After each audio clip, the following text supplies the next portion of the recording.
All right, we'll be going live in 5 minutes.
Over here. Okay.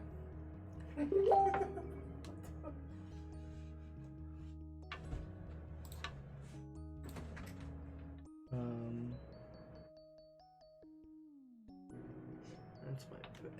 That's weird. It's picking up a lot. Okay. All right, Alex, go say something. Something. No, you gotta say it quiet. Something. There you go. Yeah, I gotta be able to hear you. That's all. So I'll put it. We'll do it like this. In between us.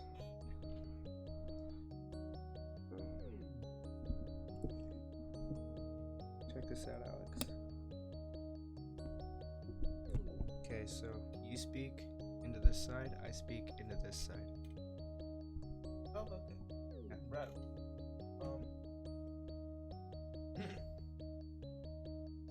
So, if we should podcasts where you just watch a movie, scene for them. Because there are a lot of action channels that So I don't quite know the legality. you literally just have. Is it just music? Oh, so they can react to music, react to like a movie, No, as but- long as you cut the movie up when you put it on. Okay, a so platform as like long as I YouTube. don't do the whole movie, like from front to back, but it's not Yeah, copyright? yeah, basically, yeah. So like if you were on YouTube, you could cut up your stream, and then when you're streaming, when you're streaming your movie, you would just stop the stream. So does that mean I could probably use, like, say for example, like snippets of music, as long as I don't use the whole song? Possible. Because that's what I would like you were saying, reacting to music, that would be the same thing. You would have to put down in the description all rights reserved, all blah blah blah too. Right, and then do like a link to their channel, to who I'm actually reacting to. I could see myself Yeah, doing that. yeah, definitely. Bet. But I feel like, yeah, because I feel like they have to personally go in and copyright like you personally, don't they? It's kind of like YouTube's algorithm will go through and be like, okay, this doesn't fit. In which, if it gets taken, if it gets demonetized, is basically what'll happen. Yeah, that's what I was thinking. Demonetization. That's probably what'll first happen, is that you'll have to mess with it, or it'll just get struck down Yeah, Oh, like you're okay, right. okay. Yeah, like it'll just get taken down, and you'll just have to edit it until they don't take it down anymore. So it, like, meets the requirements. I would like to look it up and exactly what the requirements would be so that I can react to things. Cause yeah, that's a good idea. Reacting to Reacting videos to that I new haven't stuff, seen yeah. yet.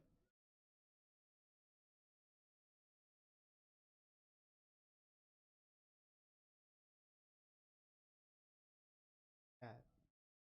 Somebody just made a fucking page for their cat on Facebook and invited it to me. Like sent me an invite. I'm like, what? I didn't even send you an invite to my podcast fucking channel on Facebook. Sending me an invite to your page for your cat? Damn. Huh? Maybe I should start sending people invites to my my page. cat. Follow my one person has viewed my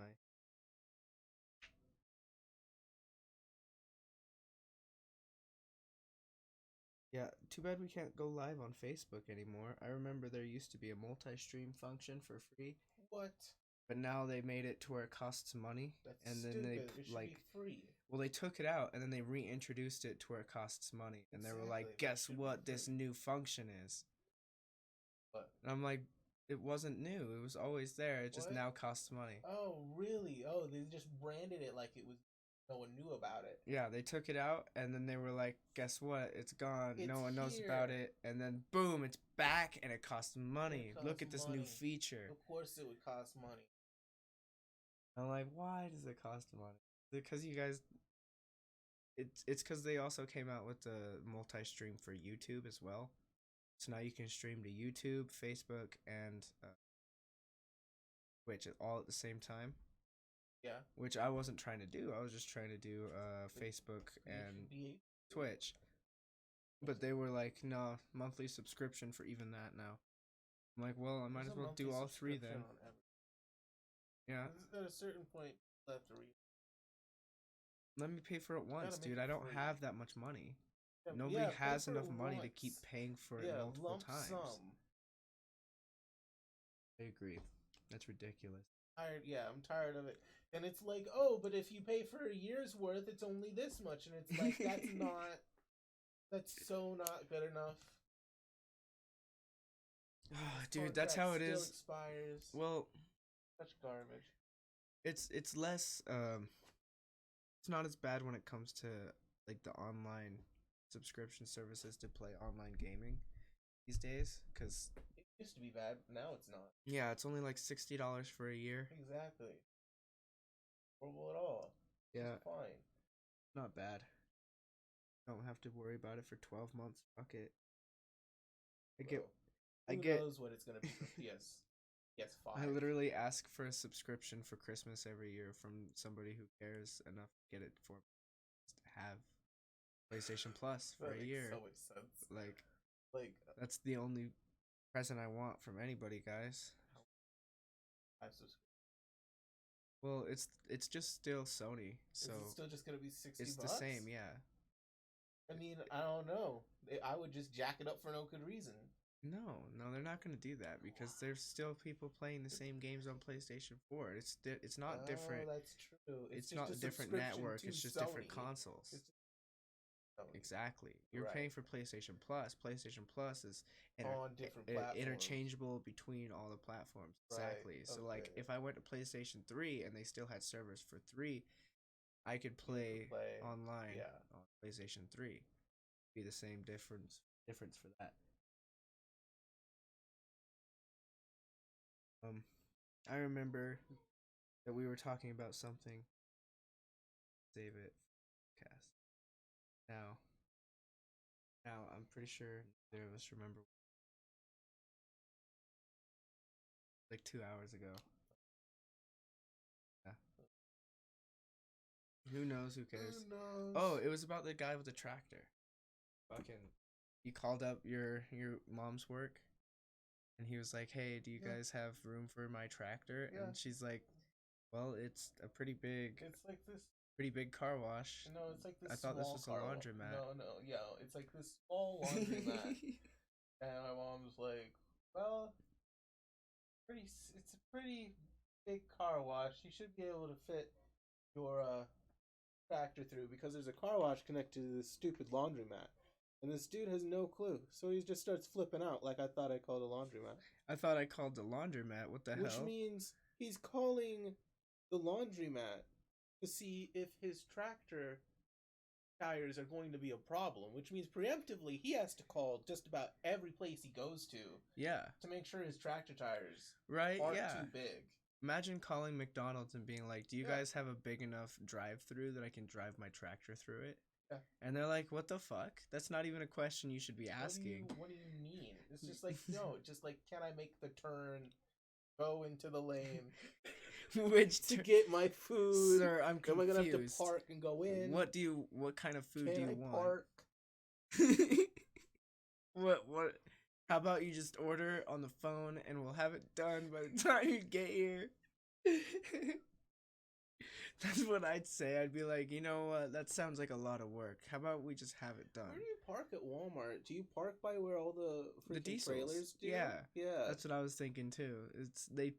He calls in Walmart. He's like, "Can I park my tractor over where the diesels park?" And they're just like, "No, those are diesel. Those are for rigs. You can't park there." So then where do I park? Don't. Go home and get a vehicle. I would never tell anyone to go home. That's the most unrealistic shit I've ever heard. Then like go around back, park where the mechanics park. I could show up to Walmart without like shoes, and like I would have to not have socks for people to be like, "Man, I'm not sure about it. Not sure about it." Yeah, but what about? You know what's even more messed up is I could get away with it if I were in like shorts and a shirt. if I'm dressed like I am now and I have no shoes, people will be like, "What the heck? Like, what the hell are you doing right now? You're not. Get the fuck out of our store." But like, all I have to do is like change into like some cargo shorts and like a tee, and like people will be like, "Yeah, fuck it, barefoot." Well, dude, that's like, what is that? They're supposed to be kicking people out for not wearing masks, and like Little Caesars does that. I know for a fact because I wasn't wearing a mask when I went to go order pizza, and they're like, "We can't serve you." How much clothing around your shirt area would you have to put on before you're not wearing a You're shirt? Just wearing a bra. You're like, "I'm a man wearing a bra." Walking into a store. Well, no, I was just thinking, shoes, pants, horse, belt, right? And then, what would you have to do? You'd have to get, weird, those sleeves, those sleeves that make it look like you have tattoos. Yeah, get just sleeves. Yeah, just get just sleeves, right? And then, a vest. Oh my god. You would just have to, slowly... the clothing would have to slowly seep around your. You know what you torso. would do is you'd wear one of those tactical holsters. I'd make it really, or harnesses, tactical harnesses. Really aggressive too. I'd have a big scarf and a mask and sunglasses. Yeah. Just Dude. Covered in clothing that's not on my torso. Don't even. Yeah, exactly. Don't even wear a vest. Wear one of those harnesses that are just straps, like pockets. Works. And you're just your nipples aren't showing, but your belly button is. Everything else is showing. Everything else is just out for everyone. Oh yeah. And you're wearing a mask, so it's fine. Oh no. Except for those people that are like, "Hey, those people know." Oh my god.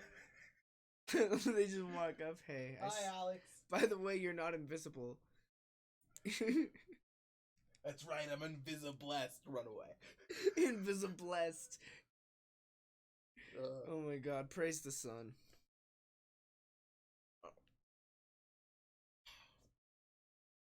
Alright. I'm gonna load up a deck.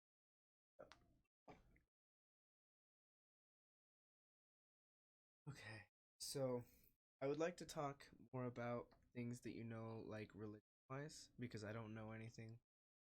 So I was thinking, start with what you believe in. You're like Mormon, but with your own belief. Yeah, because I used to be. I fell away. I was like, no. Well, I remember you came to my house one time and you were like, I read Book of Mormon and then I read the Bible and you said something about one of them being accurate. Okay, so and you researched it. So what's messed up, okay, is I read Book of Mormon when I went to church, stuff like that. Yeah, I never really took the time to actually sit around and. Okay. And when you actually look into like trying to disprove the Book of Mormon, it proves itself as you disprove it. Yeah, it proves it's exactly. It's sort of messed up, but it's like there's all these things like, for instance, this was for sure not written by one person. Like all the people that wrote this, like this was definitely written by a ton of different people. There are things that correlate, like for instance, the fact that they were chiseling into plate.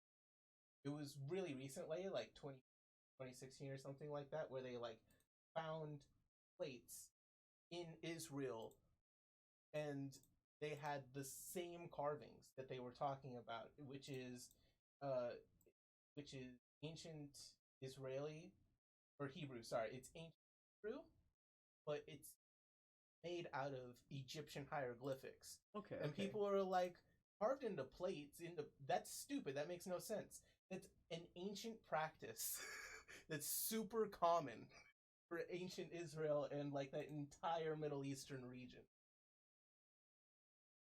And this dude knew about it before scientists in 2015. So it was a common practice to like inscribe into tablets. Is that what you said? Yeah, to inscribe into metal plates. Metal plates, which are basically it's like this square, thin, compressed. Were they always like? Because I was told or I heard that they were gold. Were they always gold, or were they different types of metal? People actually debate whether or not they're even gold. Oh, really? Yeah, if you're actually really into it, I'm super. There into are people this right now. who say that there's a metal that looks a lot like gold that people in Northern America were using, because that's the whole point of the Book of Mormon.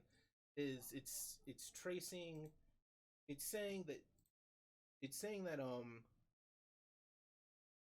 how do I put it? It's kind of saying that the Israel lineage, the Hebrew lineage, came down into the Americas. Okay, and so a lot of people debate where that is. If it's like, a lot of people say it's South America. I believe that it's just America. They're straight up just talking about people that came from Israel to fucking America. Okay. That's what they're fucking talking about, okay? They got in a boat. They straight up sailed there. So, and that's what the Book of Mormon is. It's about those peoples. And that's why people say it doesn't exist, is because no one believes that anyone from the Middle East sailed to the Americas. Okay. But there's evidence of Vikings making it to the Americas. There's, Spanish made it to like the other side of America by going around that horn. Like, there's so much evidence of everyone having been everywhere. Like, there's at least like once, there's these huge shafts in the middle of the earth, and people are like, why are these giant holes exist? Like, there's just these giant holes everywhere. What the hell is this? And it turns out they believe that there were people from Spain, Europe, like tons of trade routes that went to America. Like, people believe that people have been using America forever for like ore and minerals and materials, like just taking ore out of the ground and then putting it on ships and leaving, and just the modern day public, like the people. So Christopher Columbus was sent by Spain. Okay. I believe. No, maybe it was Italy. It's either Spain or Italy. Probably a douche. I can look it up. But no, because the Spaniards were in.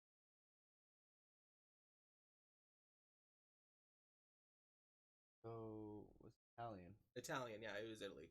Okay, yeah. So he was sent by Italy, right? And so by then they were like, okay, this is the new world. But it's like been established, like there were ancient peoples that were just, nomads and barbarians, and just didn't have the influence to tell everyone there was a huge other place somewhere, right? And didn't want to, so that their trade route wouldn't be completely fucked. So he was just keeping it down on the down low because he okay. Yeah, so not even Christopher Columbus, just No, these other peoples. Okay. Yeah, just these peoples that were just, lowly Wait, tradesmen and blacksmiths and shit. Just people that are just fucked off and don't need to contribute to society in any huge way. Okay. And so if you actually look around, you can see that there were totally peoples that crossed over to here. Like a shit ton from all around the world. From fucking anywhere, probably. Like, this place was not undiscovered at fucking all. So what were they trading that was so important to keep? It's like I said, like ore. Ore? Yeah, like valuable minerals, like shit, like brass. It like yeah. So the things that they were making the tablets out of. I don't think brass is a mineral. Copper, sorry. Copper, right? Shit like that. Right.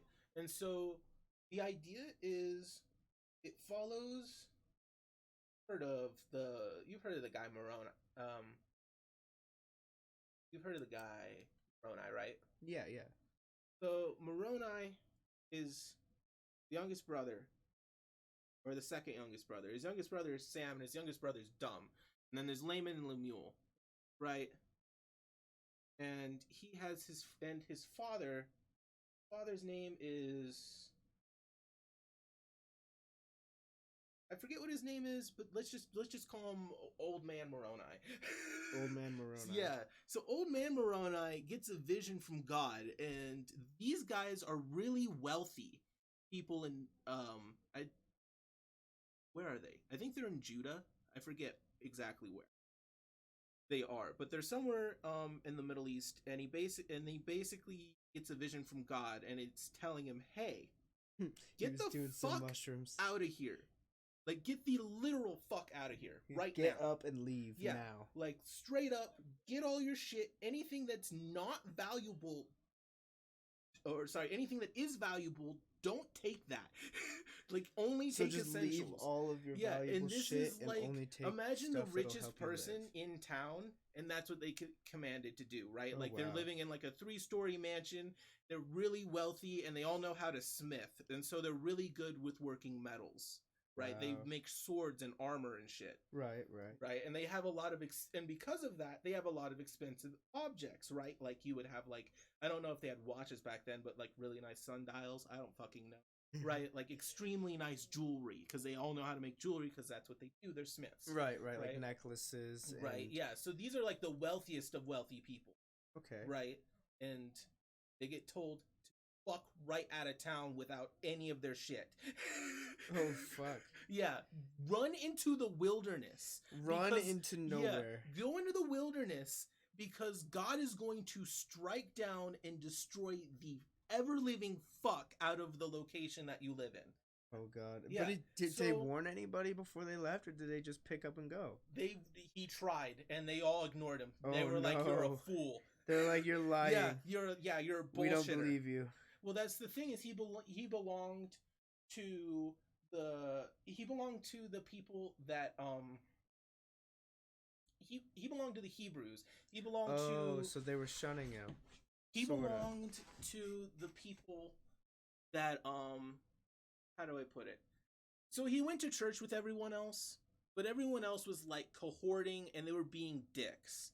And so everyone else was like conspiring Illuminati style. Okay.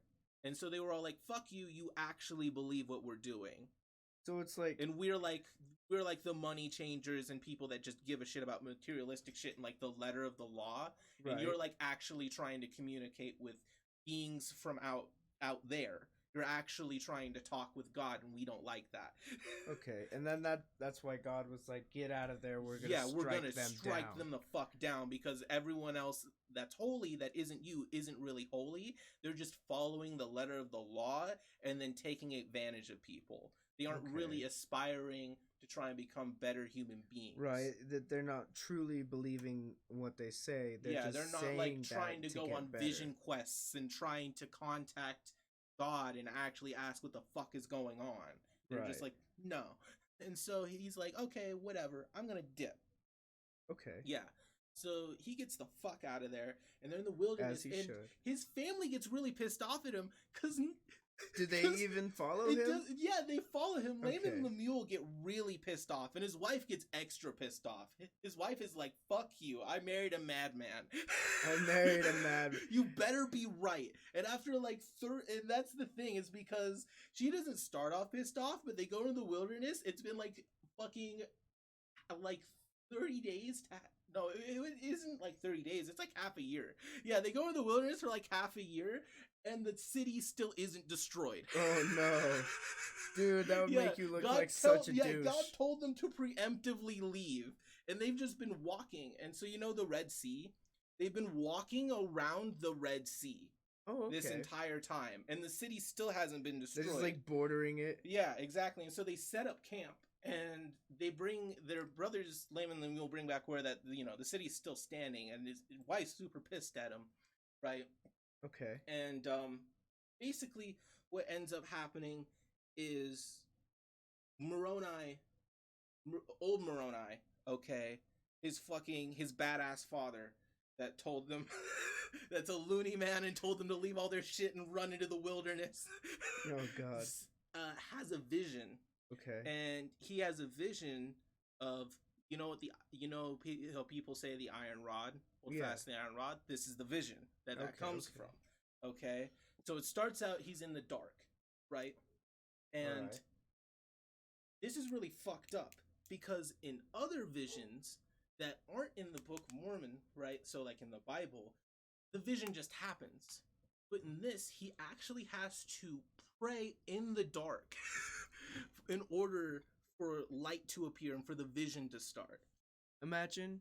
And so oh my God. And so he's holding onto this rod, and he sees to the right of him this river, and it's like the river Styx, right? So it's got like people like wailing and like reaching out of it, and like, no, like, you know what I mean? Like, that would be so scary.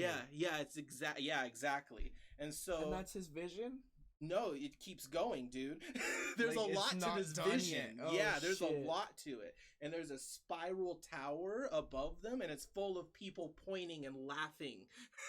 And pointing and laughing at them. And he's holding onto the rod, and he hears the voice, and it's like, hold fast to the iron rod. Right? So he's like wading through this like muddy filth, and there's like, he's holding onto the rod, and he sees in front of him that there are other people holding onto the rod, but the people in the tower are laughing at them. Okay. And so they like leave the rod and walk away into the darkness, and they just don't come back. They like just fall prey to like horrors. What the fuck? Yeah. And so as he's walking and holding on to the rod, he slowly sees that there's a tree at the end of it, and it's a tree with golden fruit on it. Straight up golden ass fucking fruit, and there are people eating the fruit and like orgasming. Oh shit. So orgasming with insane knowledge. Yeah, so that's the forbidden fruit, I assume. Well, actually what it's supposed to represent is like the gospel. Oh really? Yeah. So he's eating the gospel, and the nutrients from the gospel is giving them the knowledge, and it's making them it's orgasm with pleasure. Kind of. They're like, it doesn't say orgasm, but it basically says that when you eat it, it tastes sweet, but it's bitter in your stomach. That's what it says. Okay. It is a fruit that tastes sweet, but is bitter in your stomach. In other words, it is a bittersweet truth. Okay. And so think about that for a minute, which is really fucked up. People want to believe like that religion is wish fulfillment, that religion is just people trying to fantasize about heaven and fantasize about a better place, and hell is just for sinners and for people that Christians don't like. Right. Okay? No. People that are Christian are like, this is the hard way. This is the bittersweet path. Oh no.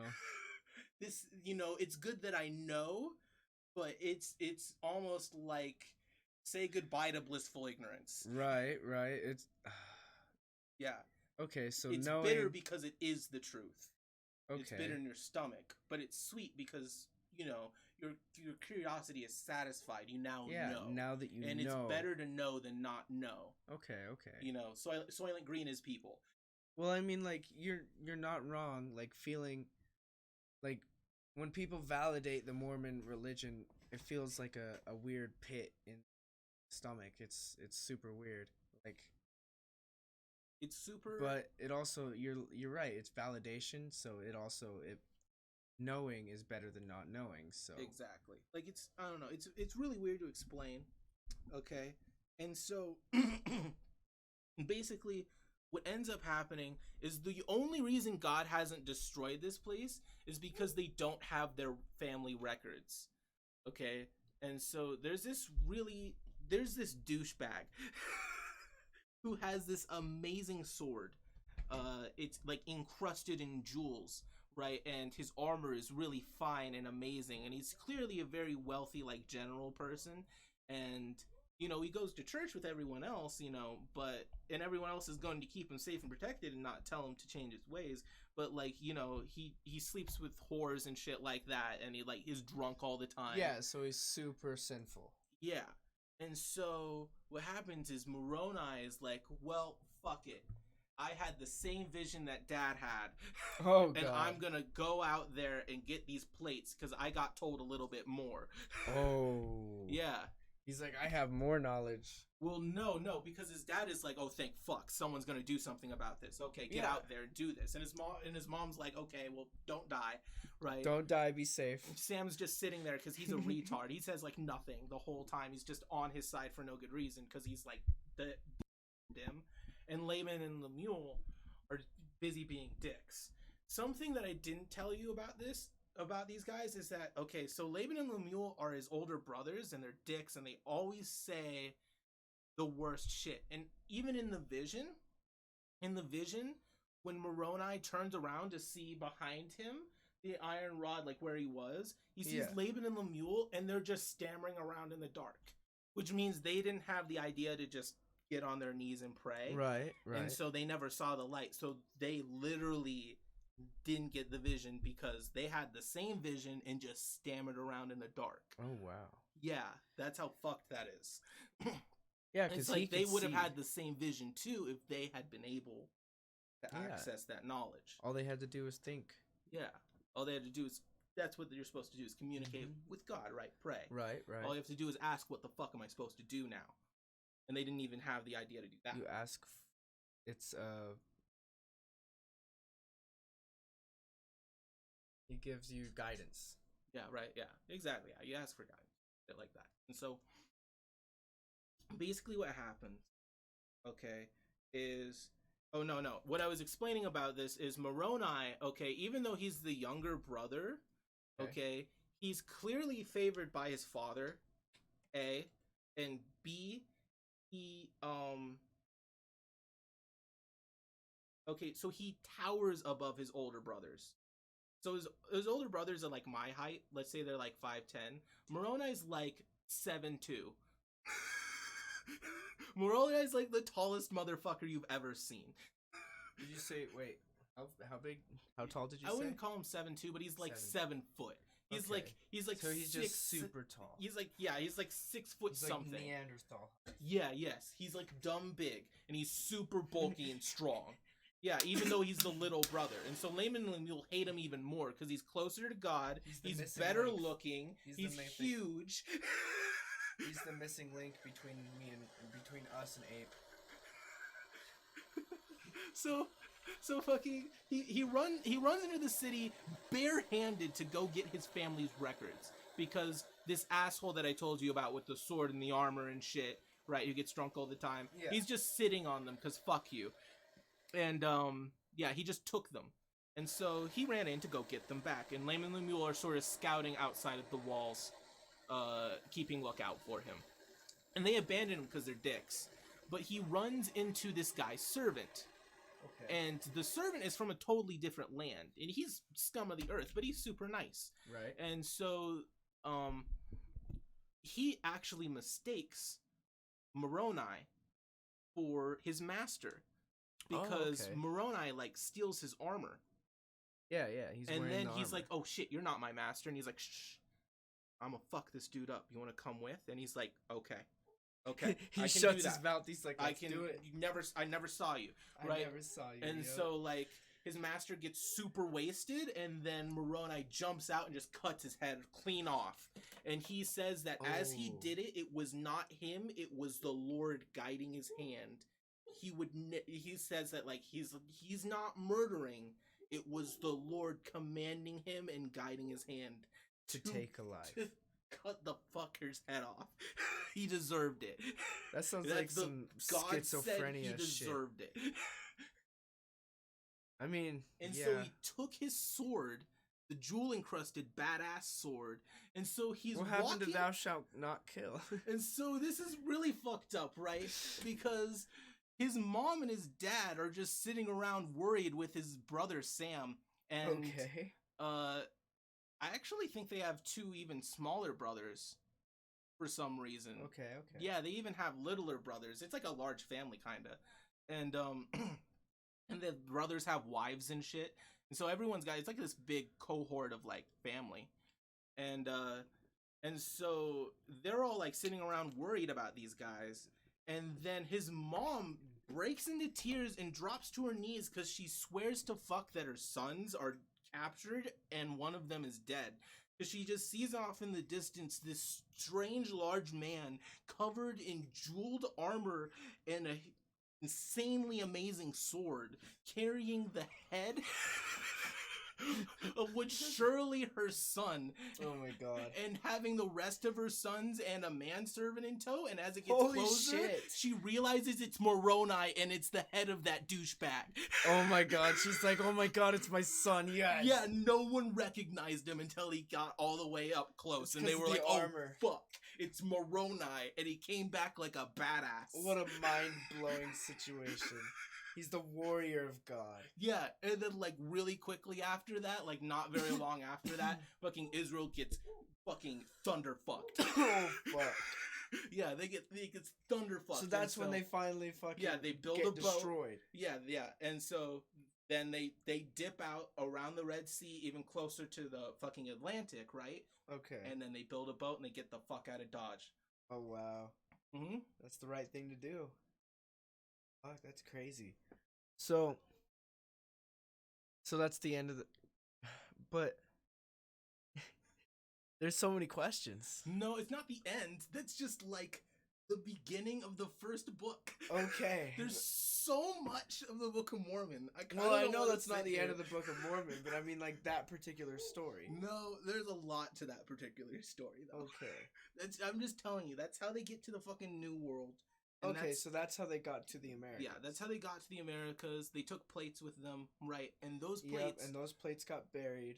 Right, so those plates actually became part of, like we were talking about, like the golden plates, like the records, right? Yeah. And so what it is the golden plates are actually a compilation of other plates. So there are 4 other books of plates. So there are copper plates, the big plates, the small plates, and then another set of plates. I don't remember what they're called. They all get put together and they become they all get put together, and then Mormon, right? Because it's called the Book of Mormon. Yeah. Mormon's the one who transcribes all those onto the golden plate. So Mormon is a person. Yeah. Okay. Yeah, he's a person. It's not just like the religion isn't Mormonism. No. Well, people say it is. The religion is actually, the freaking Mormons don't like being called Mormons. Or a lot of Mormons that are really particular about it don't. They like being called LDS because they're Latter-day Saints. Yeah, okay. They believe in the latter days. That makes sense. Latter days meaning like end times. Okay, you're right. Yeah, the latter. Oh, fuck. So they're saying like we believe in the end times church. Yeah, so we're going to be. We believe God is now. Oh my god, this is the most cult shit I've ever heard. Very much. So they believe in like the what's it called? Where he calls back all of the souls that are good, and then the bad rapture? one, the rapture. Yeah. Okay, so what's fucked up about that is Mormons are like really wishy-washy on. Because some people are like, yeah, the rapture will go up, and then there are other people that are like, the rapture is for like 4 people. We're all fucked. 4 people. Yeah, like be Buddha. Yeah, Like, be the little old lady who did nothing her whole life. Be, like, straight up perfect. Yeah. Like, straight up, like, babies. Yeah, because the Mormon Like, religion's be really under hard 8. to follow, like, to a key, because there's super, like, fine print rules that you don't even... Well, the thing is, they focus a lot on forgiveness. Because the thing is that no one's perfect. Well, the thing is, and... it's like, even thinking about, like, not forgiving somebody is a sin. No, that's fine. Oh, well, that's what my fucking... When I was being trained, or right when I was going to be baptized, they were like, even thoughts can be sinful. Bad thoughts aren't necessarily sinful. It's more like wanting to have bad thoughts would be. Right. So like. So okay, it's not bad to be like, oh, to... I thought about boobs, but it's bad to be like, now I'm gonna jerk off the boob. Right. So it's like I want to think about drinking or, well, yeah. So then, but okay, so basically what it is they focus a lot on forgiveness. They kind of want to take all of the bad things, anything that's negative, out. Right? Okay. They just want a constant stream of good things because they don't want to be influenced by anything that's bad, right? And I can kind of understand where they're coming from. Like it's not like a horrible idea, and so like just practically, not like experience wise. And so that's why they're kind of like that, and they focus a lot on forgiveness because they believe pedophiles will go to heaven. There are people, really? I've been told that Hitler's going to heaven. Really? Yeah, you have. The thing is that you are saved by your own ignorance. There's 3 tiers of heaven. Okay? And they're just saying that if you're like a murderer or a pedophile or a rapist, you're going to go to the lowest tier, the shittiest part of heaven. Yeah, okay. But the thing is, I was also told. And the celestial, the terrestrial, and the telestial. Okay. We'll go to the telestial, okay? Which is the third part, is the shittiest part. The thing is that if you saw the shittiest part, it's so beautiful that you would blow your brains out right now to get there. Right? Fuck. God damn it. It's still heaven, in other words. It's still heaven, yes. The only way you cannot go to heaven is if you knew God was real for sure and you turned away and said that he wasn't. Okay? So you would have to be the prophet and then deny God. You would have to witness God. You have to bear witness and be like, no, I saw him. I saw his son. I saw the personage. I know God exists the way 2 + 2 = 4, and you're sitting right here in front of me right now. Right, like, and I can feel you, I know you're back real. On it. It'd be the equivalent of you walking outside, staring straight at the sun, turning around and saying it doesn't exist. It'd be the equivalent of that. That's what you would have to do to get sent to hell. And they don't even believe in hell. They believe in outer darkness, which is worse than hell. So it's just a void. Yeah. It's a void, and you just go vegetable, and you don't even think. You just don't exist. You don't at all. Okay. Yeah. So imagine you got a resurrected body, kind of. So this sounds exactly like what I believe in, like in myself. Like that's what you already believe. Yeah. This is straight up what I already believe. Yeah. You're just describing it to me as a religion that already exists. It's fucked up. Yeah. Yeah. So that's what that is. It's like you would have to know. That's the thing, though. It's like you can say you believe in God. The most faithful person in the world can say they believe in God, but you can't say definitely whether or not you know God is real. And that's what I'm talking about.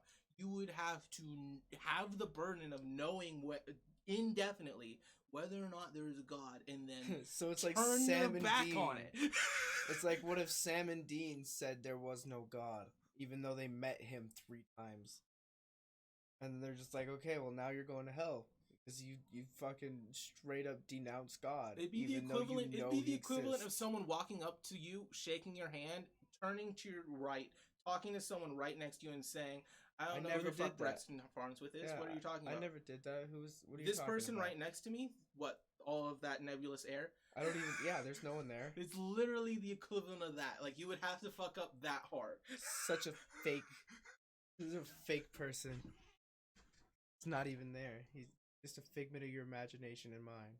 But See, like, yeah, that's where I ran into trouble with the Book of Mormon, where, like, the thing is like, I was like, well, the Bible can be explained as being myths of ancient peoples. The Book of Mormon is relatively exists in this area of being newer, and it sounds like the Bible. It sounds like the same kind of writings. Right. It's like, I don't know, it kind of pissed me off because I was looking through it and it was like, it mentions elephants. And it's like, there's no elephants in South America. Then they find bones that look like mammoth bones. Oh, okay. Yeah, they find elephant-like bones in South America. So and then there's just all of this extra shit where it's just like, dude. Like, they found a rock. They found a rock, and it had Hebrew carved into it. And it was like rules, like commandments. Wow. It had Hebrew carved into it. And it was and they hollowed out another rock to keep it protected from wear and tear, which means it was clearly something they liked. Very special. There's evidence of armor work. So Native Americans who made iron armor, hats, chest plates. Native Americans that made iron hats and chest plates, and who has the ability That's like Europeans to work. Well, hey, you know who else had that ability? Moroni and his family. Yeah, because oh shit, okay, so they came in from the Red Sea and fucking shared their knowledge, and and all of that shit was found by where the Pueblos are. So it's possible that the Pueblo people are connected to those people. Oh wow. Did you hear that they found the Noah's Ark, supposedly? Oh, really? Yeah. I had no clue about it. But here, let me... show me that shit. That sounds crazy. People say that Noah's Ark is supposed to be big enough to have carved the Grand Canyon. I don't believe that necessarily.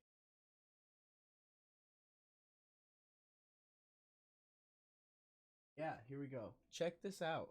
It's fucking huge. Oh, shit. Yeah. Like, it's like the size of a mountain range. Dude, this isn't even like doing it justice. No, right now. That's a mountain. Those are mountains. That's crazy. Yeah. What in the ever living fuck? That's crazy. They were like, guess what? This is Noah's Ark right here. That makes so much sense. That's so cool. So. Yeah. There's just a bunch of fucking pictures of. Yeah, see, I love crazy. But I want to go to where they talk about it. ArkDiscovery.com. I feel bad because this doesn't, the podcast won't do this justice. No, they don't get to see it. Yeah, they don't get to see it. It's crazy. I can show them pictures real quick. Let me it's just like go a window mountain capture. range outlining the shape of a boat, which is like super dope. I'm super into stuff like that, like the phylum. I've told you about an phylum, right? Yeah. No, actually. Fucking giants. Oh yeah, okay. Yeah, definitely. Six-fingered, red-haired giants. crazy shit like that. There we go. That's what we're looking at. Well, it's really quite possible that Goliath was in the phylum. Oh yeah, David and Goliath. You were telling me about that too. It's quite cool because he was fucking dumb. And every time these things got brought up, they said that the larger they were, the stupider they were. Okay, so these are the points to consider. And I don't see, there's not a single religion anywhere except for maybe like what Catholicism, you know, like modern Christianity. Rounded stern. There isn't any religion around that doesn't believe in giants. Okay? Oh wow. You just look at every religion, all of them, okay? Aztecs, Romans, Greeks. In fact, there was a Roman emperor that was said to be 10 feet tall. There's a possibility he was in a phylum. Fucking the Chinese, Japanese, Russians, Scandinavia, Australia, all of Africa. Fucking National Geographic's saying this. Sorry, I was listening. Every single culture in the entire world has verified there were big fucking people here. Right. Dude, they found bones to prove it too. And the government wants to sit there and cover it up and say, no, giants That aren't never real. happened. Yeah, giants aren't real. We're not going to teach that in school. Giants aren't real. And it's like, no, go fuck yourself. What do you mean you're not gonna teach, dude? Dude, there are Native American stories of giant people that could pick up buffalo, that would run alongside buffalo and pick them up. I'm gonna not. You know how fucking badass Just it is? pick up a buffalo. Can you imagine that? Like a planeswalker, like this huge, like fucking like. Well, that's like you were saying how Imagine like just the Skyrim Titans. instantaneously. Yeah, Titans. Yeah, exactly. That's what I'm talking about. Like people believed in big people because there were big people. Yeah. Ooh, imagine. So Like imagine that- if that was God actually there. did live on Mount Olympus at one. No, that's the thing. He lives past a star. Past a star. So Kolob. Wow. So the thing is there is no star particularly named Kolob. But what a lot of people have theorized is that just means the vertex of our universe. Because at the center of our universe is a black hole. Oh. But the black hole isn't black, is it? No, it's not. It's so bright you can't see what's at the center of it. So it's God. And yeah, everyone says that past Kolob is the throne of God. That makes me extremely uncomfortable to think about.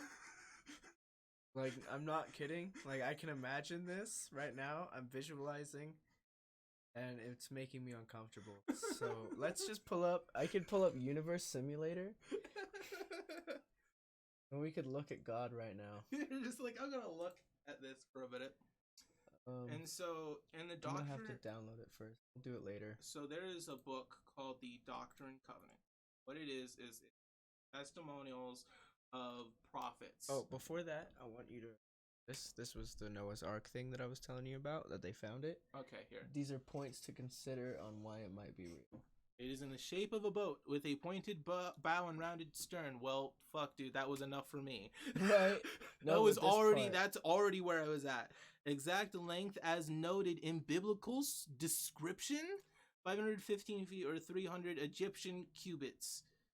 That's fucking crazy. Egyptian, not Hebrew cubit would have been known to Moses, who studied in Egyptian, then wrote Genesis. Exactly. Yeah. Yep. So Moses, it's weird people don't know that, but like Moses was like in Egypt. Yeah. He was like young in Egypt. He was probably brown as fuck, honestly. Yeah, probably like okay. But I wouldn't venture to be African. He'd still be like Middle Eastern. Right. He wouldn't be black, he'd be brown. Exactly. And then this says it rests on a mountain in eastern Turkey, matching the biblical account. The ark rested upon the mountains of Ararat. Fuck it, I can pronounce that right.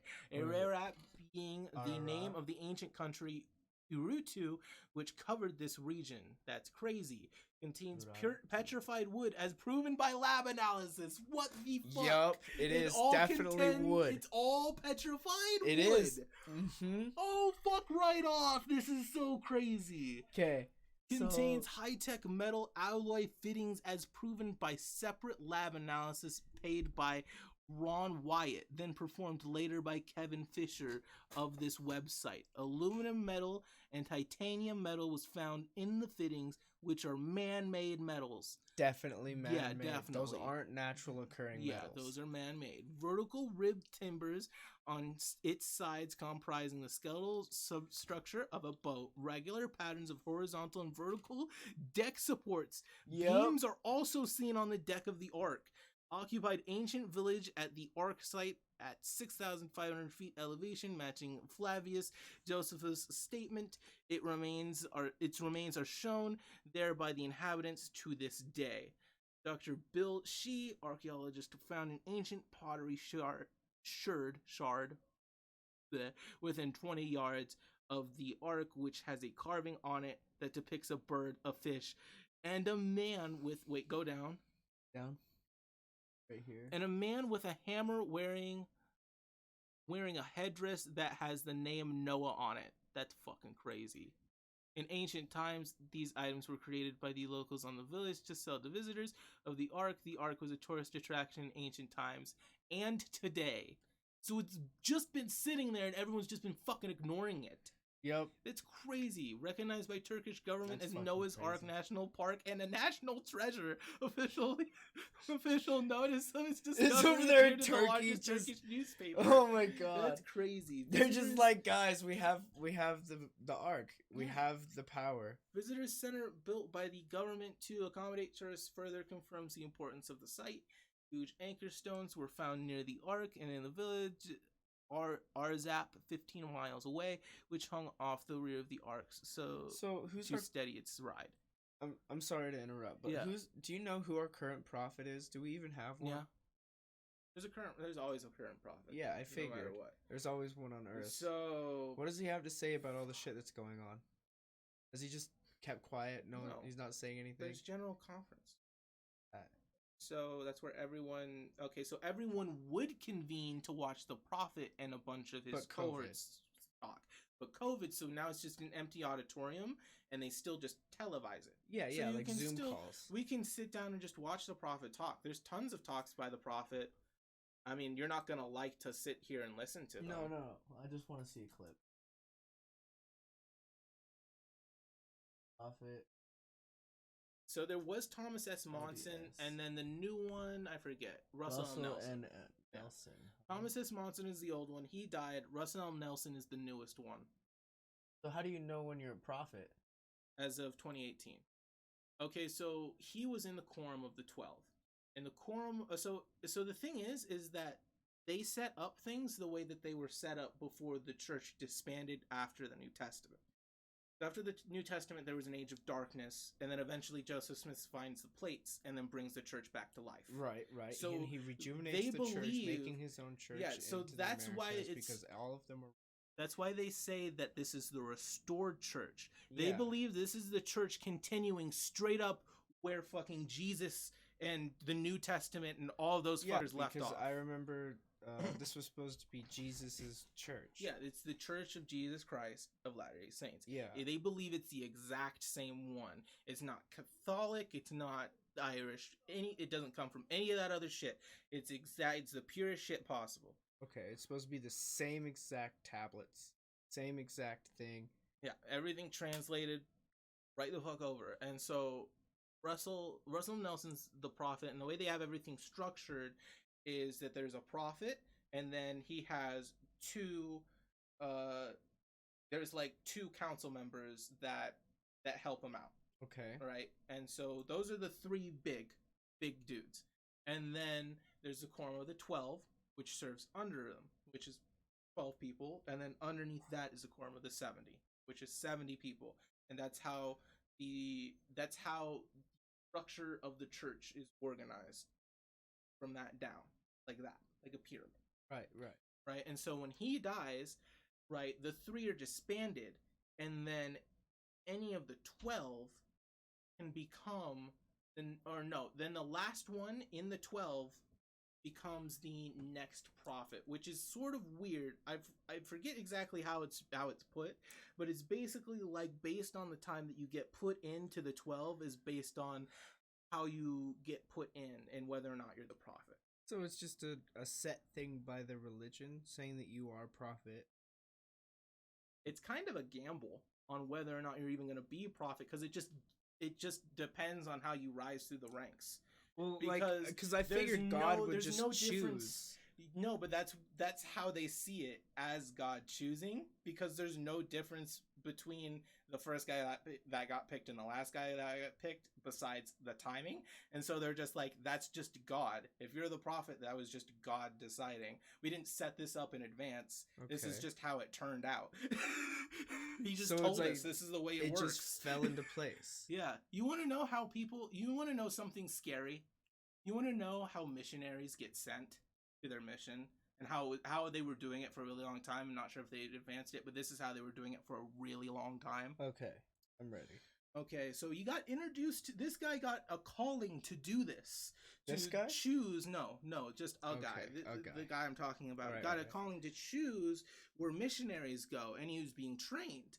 And he got sat down to a computer, and it would pull up a sheet, and it would say the name, the date of birth, where they lived, how old they were, everything, right? Like just just like a little expose on the person, like a picture of him, right? And he's like, okay, sit here, meditate, pray.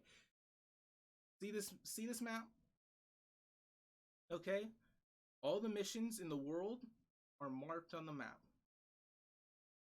I feel like he needs to go here. That's it. You just I feel like I have the inclination, because I prayed and I meditated and I've thought about it for a while, that he's most needed here. I feel that God is telling me that he needs to go there. That's where he's going to serve his mission. But could you imagine actually, like, having God speak to you like that? No, but it's not even that, because it's not like I'm talking about like personal witness where he just talks to God. It's like, no, like I prayed, got a feeling. So it's not the prophet saying this. This is just some dude in a room in front of a computer. So then he has no right. Yeah, he does. He got ordained to do that. That's his job inside of the church. They just but he doesn't get to talk. But the prophet talks to God. The prophet talks to God. Yeah. Yeah. So everything else is literally just a feeling. You don't get to talk to God. Yes. So then you're wrong. Faith. You're wrong, Faith. though. Why am I wrong? No, not you. Them. How? Because it's just a feeling. You can't know for sure this is where they should be. Hopefully it works. Exactly, though. No, hopefully. But hey, Brexton, this is also the largest church on the face of the earth. Well, let's be... Where else is it, like, being practiced? China, the Himalayas, every region you can think of. One dude walked into a center where they train missionaries and saw people like practicing like weird Tibetan like throat gargling, like he has to be able to speak Tibetan, right? Wow. Like, and talk to Buddhist monks and shit. Okay, it's everywhere. They literally, in the nooks and crannies, they fucking penetrate the assholes of the ends of the earth. They are literally everywhere. Dude, they're the real epidemic. They're the pandemic. That's what they want. They want to be an epidemic. They want to spread this shit as no. But did you know about the fucking missionaries coming back and infecting their families with coronavirus? Because, well, so what I feel like should have happened would have not necessarily have been better, but would have saved more lives in the long run when it comes to COVID, like COVID casualties and people being sick, like exposure rate. Yeah. That we should have just not let the missionaries come. I didn't think they should have come home. I didn't think that at all. Like, I'm not trying to be... But like there's a lot of people who would be like, how dare you? They didn't know the situation. Right. They called them back before they could get sick. You know what's really fucked up? The prophet held general conference in October, before coronavirus started, and he was like, hold on to your hats and take your vitamins because it's gonna get crazy. And people were like, what's gonna happen? What's gonna go on? And then coronavirus hit. Oh shit. I'm not even joking. Like, the prophet told everyone to be prepared, and then everyone was scrambling for toilet paper because coronavirus. So he just didn't know what to be prepared for. Yeah, then the next conference came, and he said that exact thing. He was like, I didn't know I was going to be speaking to an empty auditorium. I just got prompted by God to say that. He's like, God told me to prepare, so I said prepare, and now we're here. And no one's in front of me, and it's really crazy, isn't it? Like, he's at peace with it, because he's an old man. He's saying the words of God. He's like, this is my life's calling. Yeah, I'm gonna do this and probably fine. Dip. Right. But like, yeah, like he's like reveling in the joyous and wondering works of God, and everyone else is fucking flipping the ever living fuck out. Everyone else is freaking out, but he's got the ability to know that if he dies, at least he's going to heaven. I mean, hopefully he did it right. Can you imagine if you interpreted the words of God wrong? But I mean, you can interpret. Look, but you told me he's the most likely of any of the meatbags on fucking Earth to go to heaven at this moment, probably.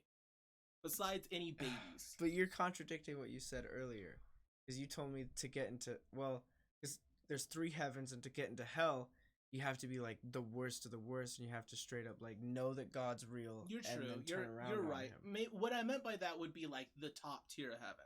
And so Yeah, so I don't think he's going into celestial- the top tier. At least he's getting into heaven. No, he's gonna go to the top. The fucking celestial part is he's top because he's prophet. So the thing is, the celestial part, it really helps to have covenants Unless you with God. interpreted the word of God wrong. You know what a covenant is, right? Yeah. It's just No, I don't know the definition. So it's just an agreement, you and your deity. So it's like, so I will not covenant. smoke cigarettes, and in return, you will bless me. Oh God, I've done that. That is Dark Souls covenant. Well, People make covenants with God in all the the LDS time. church all the time. It's I've the made same covenants thing. with God before. It's like, I won't. No, but that's the thing. It's like you break your covenants. I do. Everyone breaks their covenants. Oh no. Guess what? Repent. God damn Say it. sorry. Say This is what I sorry. was going back. This is what I was talking about before, where it's like the reason they're okay with having all these rigid rules and all this strict shit is because it's almost impossible to go to hell, and you need, as long as you say sorry, it's probably okay. As long as you really are sorry about it. Yeah, you actually have to be sorry and repentance, like in your soul. Yeah, you have to just try not to do it again. And as long as you actually are sorry and try not to do it again, it'll be okay. Oh. If that doesn't happen, then I just wouldn't try it. I wouldn't try to make any more covenants. You see what I'm saying? I would work on myself before I even tried to do that. Right. Or I would make a covenant that's really easily kept. Like, I promise not to fuck myself out the asshole with a gigantic dildo, and in return, please... Please make it easier Please make it rain money or something. But you then know what I mean. It's never so going to be like that. That's where they come in with the idea that Satan is the idea of... It's the adversary. Yeah, he's the idea that comes into your mind that's like, okay, well, maybe I could just do it this one time. He's the god of lies and illusion. He's sort of like... I've heard people call him, like... Not him... heard people call him, but I was really into like esoteric and paganistic shit, and so like he's been called the king of matter, and that's sort of like the material that you witness with your eye. Okay. And that's what's really fucked up. Okay, is like there's shit like the golden calf, for instance, right? And so Moses is leading the Hebrews through the desert, and it's Fucksville, okay, and what ends up happening is they run out of food, and the cattle are shitting everywhere, and eventually God sends a rain. God sends a rain, and they're like, no way, it's water, this is God, God loves us. Right, thank you so much. Not only does it rain, but these small little puffs are on the ground. What Tiny the puffs? fuck could these tiny little white puffs be? Yeah, like, Well, are when they we edible? we're gonna eat them. They taste pretty good. We're gonna keep eating them. Oh no, don't They eat call it random manna. shit. They call these things manna. What? Okay, and they just eat the Just shit out of this random white manna? shit. Yeah, and it's like this sort of like bread-like substance. They just up find now. on the ground. Yeah.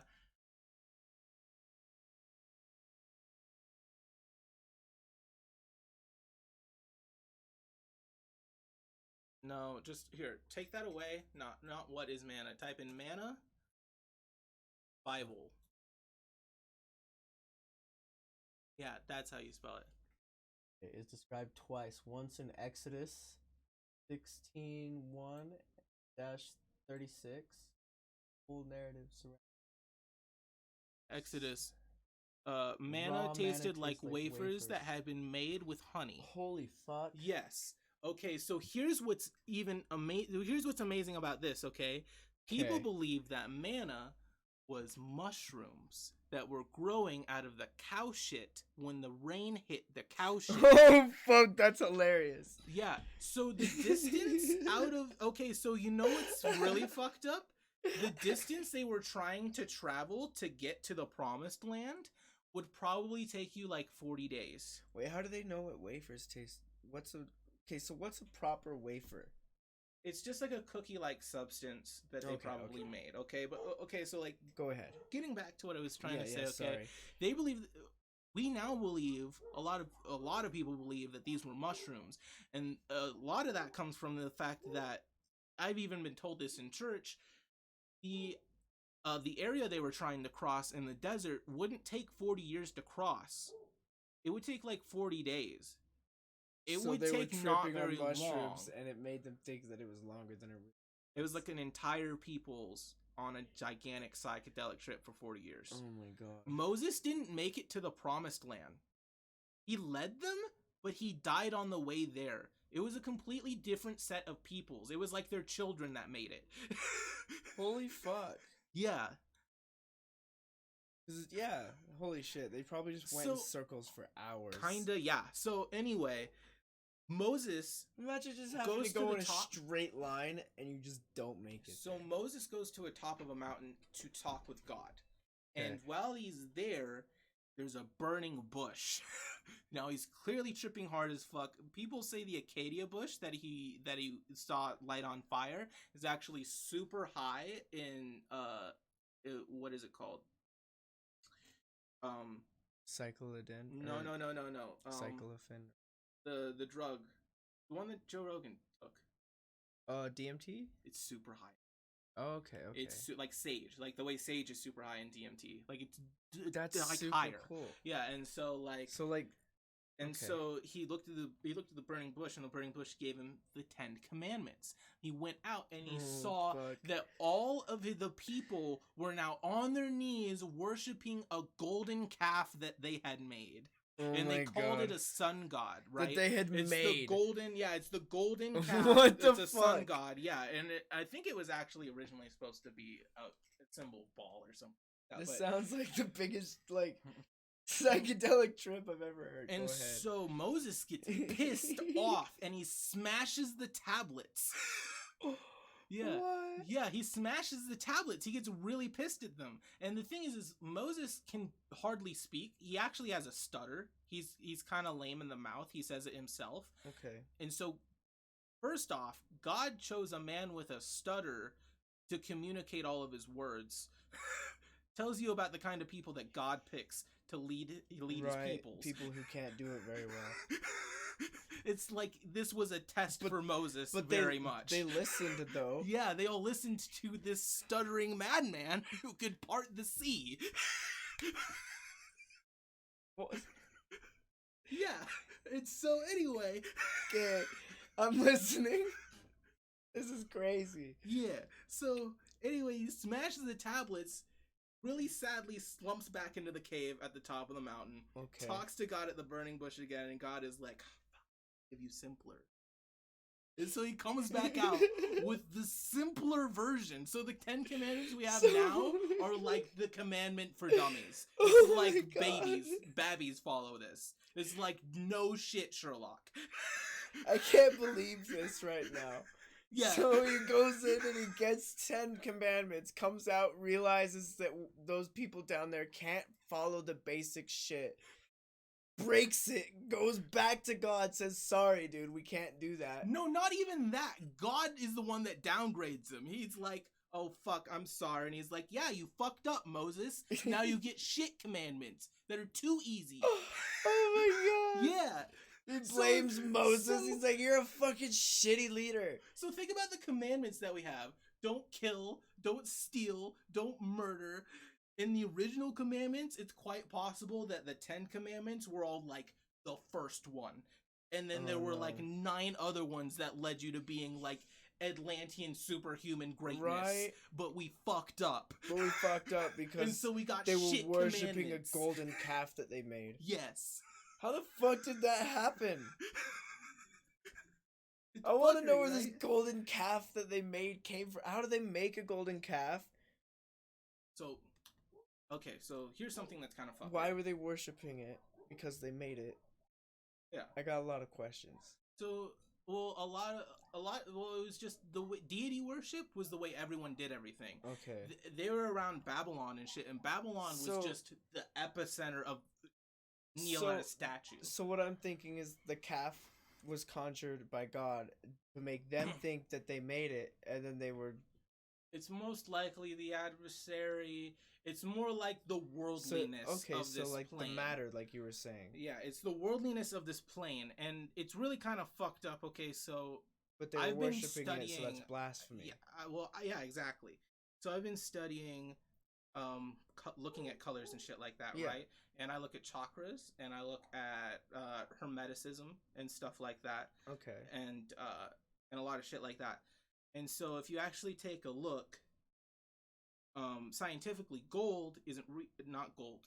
Yellow isn't real.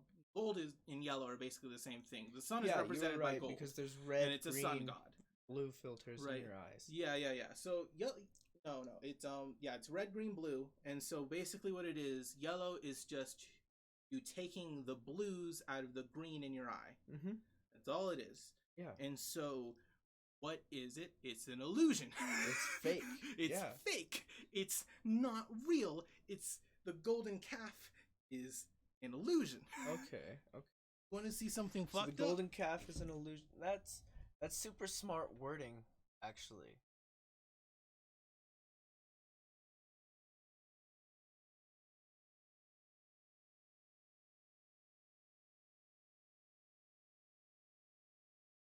That's the alchemy. So hermeticism, alchemy, that's the same thing. Green lion eating sun just comes up with alchemy.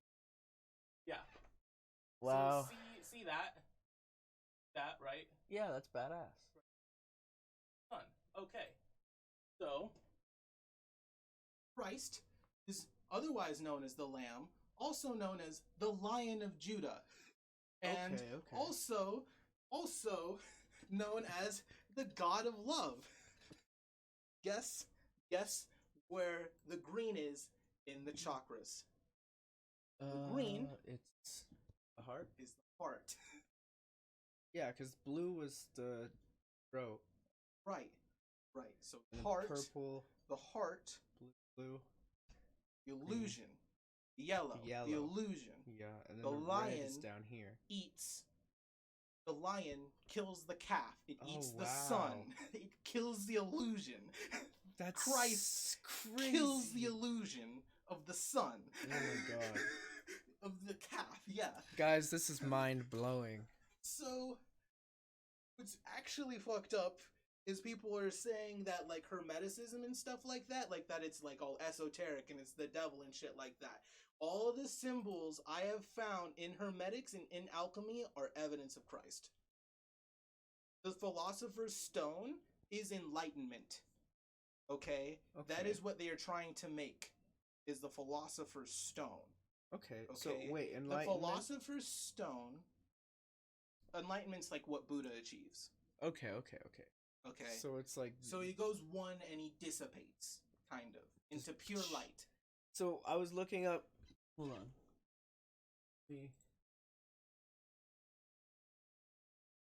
He reaches nirvana. That's where that word comes from. This. Release the cycle of rebirth impelled by the law of karma. Law of karma.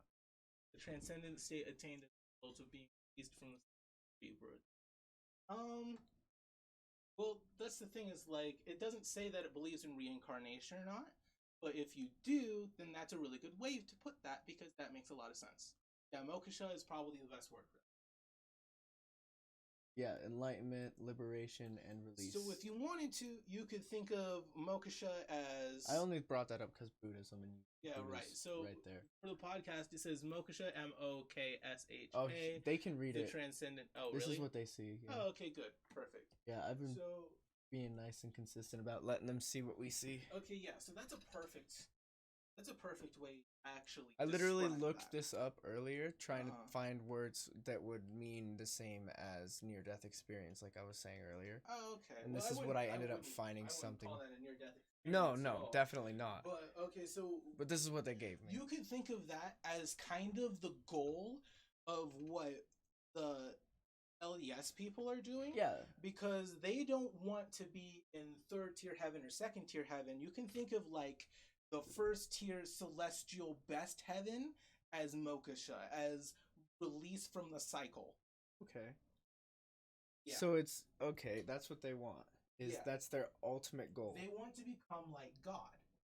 They believe that they'll become God just like God the Father. Yeah, the top tier lets you have your own. Yeah, you get your playground. own. Yeah, you get your own world. Well, no, that's what's messed up about it is that it also implies that you may have to take on the burdens of the Christus, which is pretty scary as well. Imagine, yeah, imagine making your own like people and then having them do the same shit that we did. Like, oh, dude, I would shake my head so fast.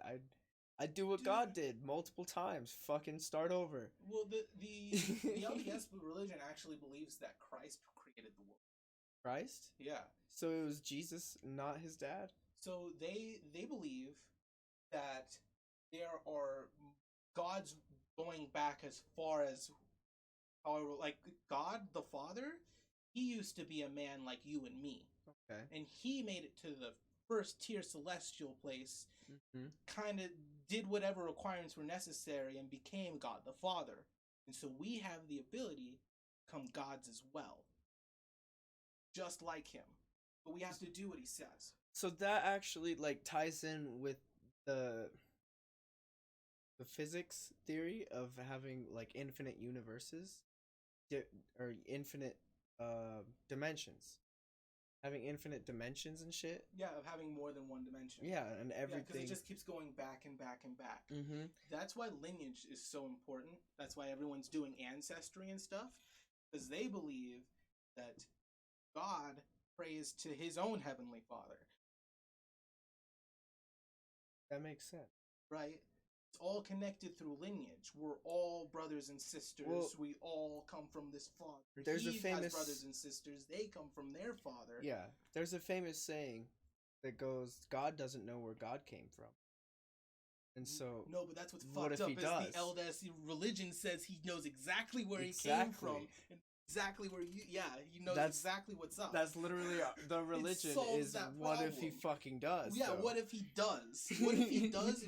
Yeah, that's and he's just trying to help us figure it out too. Yeah, that's crazy. Exactly.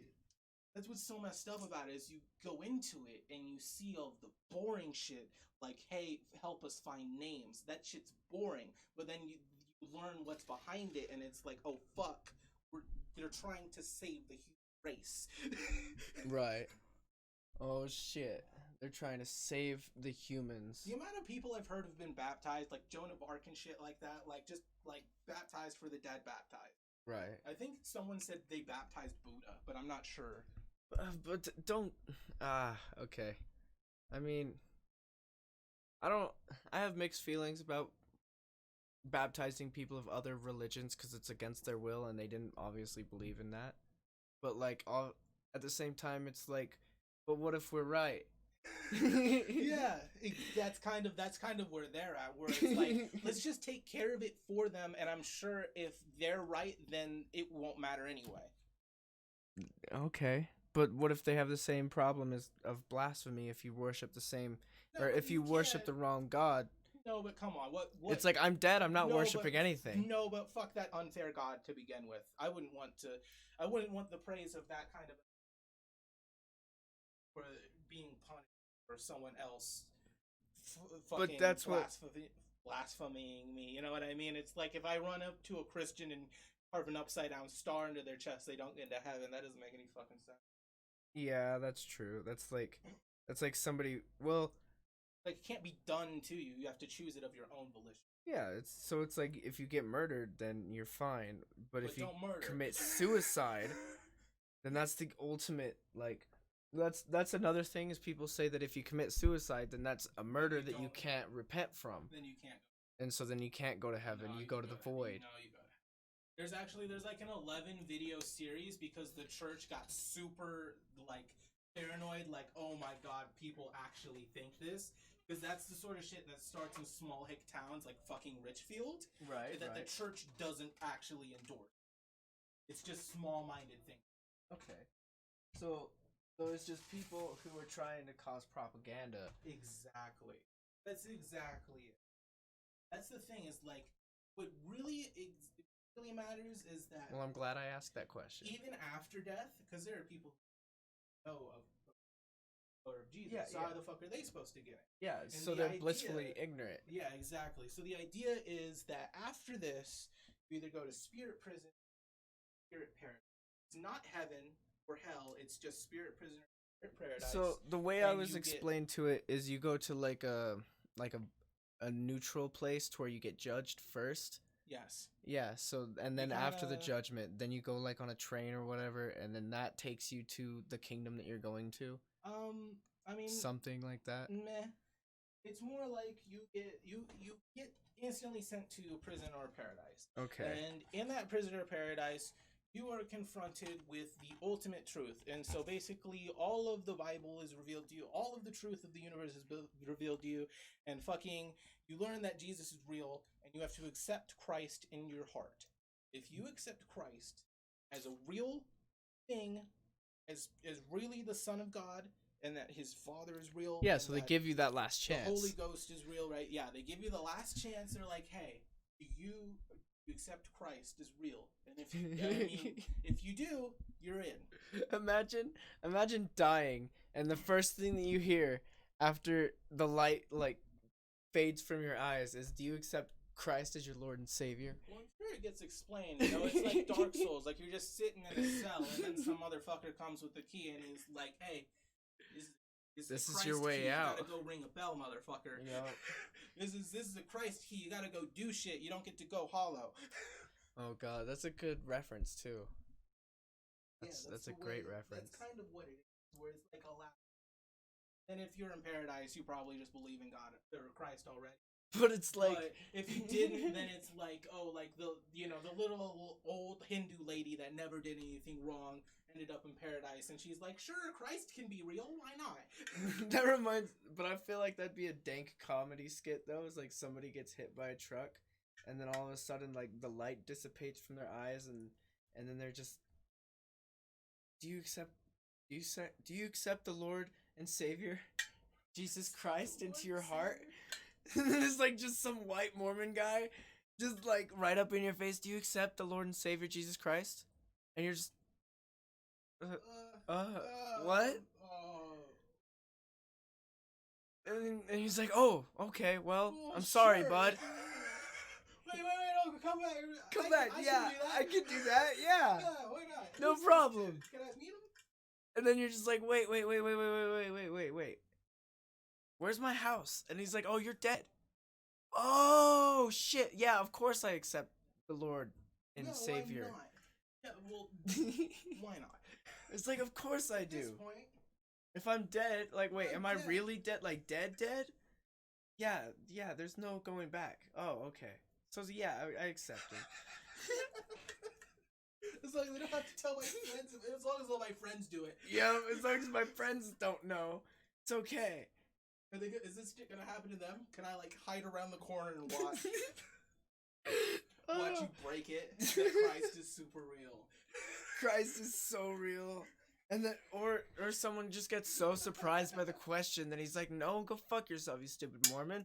So you want to hear something fun? So you know the name Stupid Morning, LDS. So you know the name Morning Yeah, Star? Morning Star. That's the Lucifer.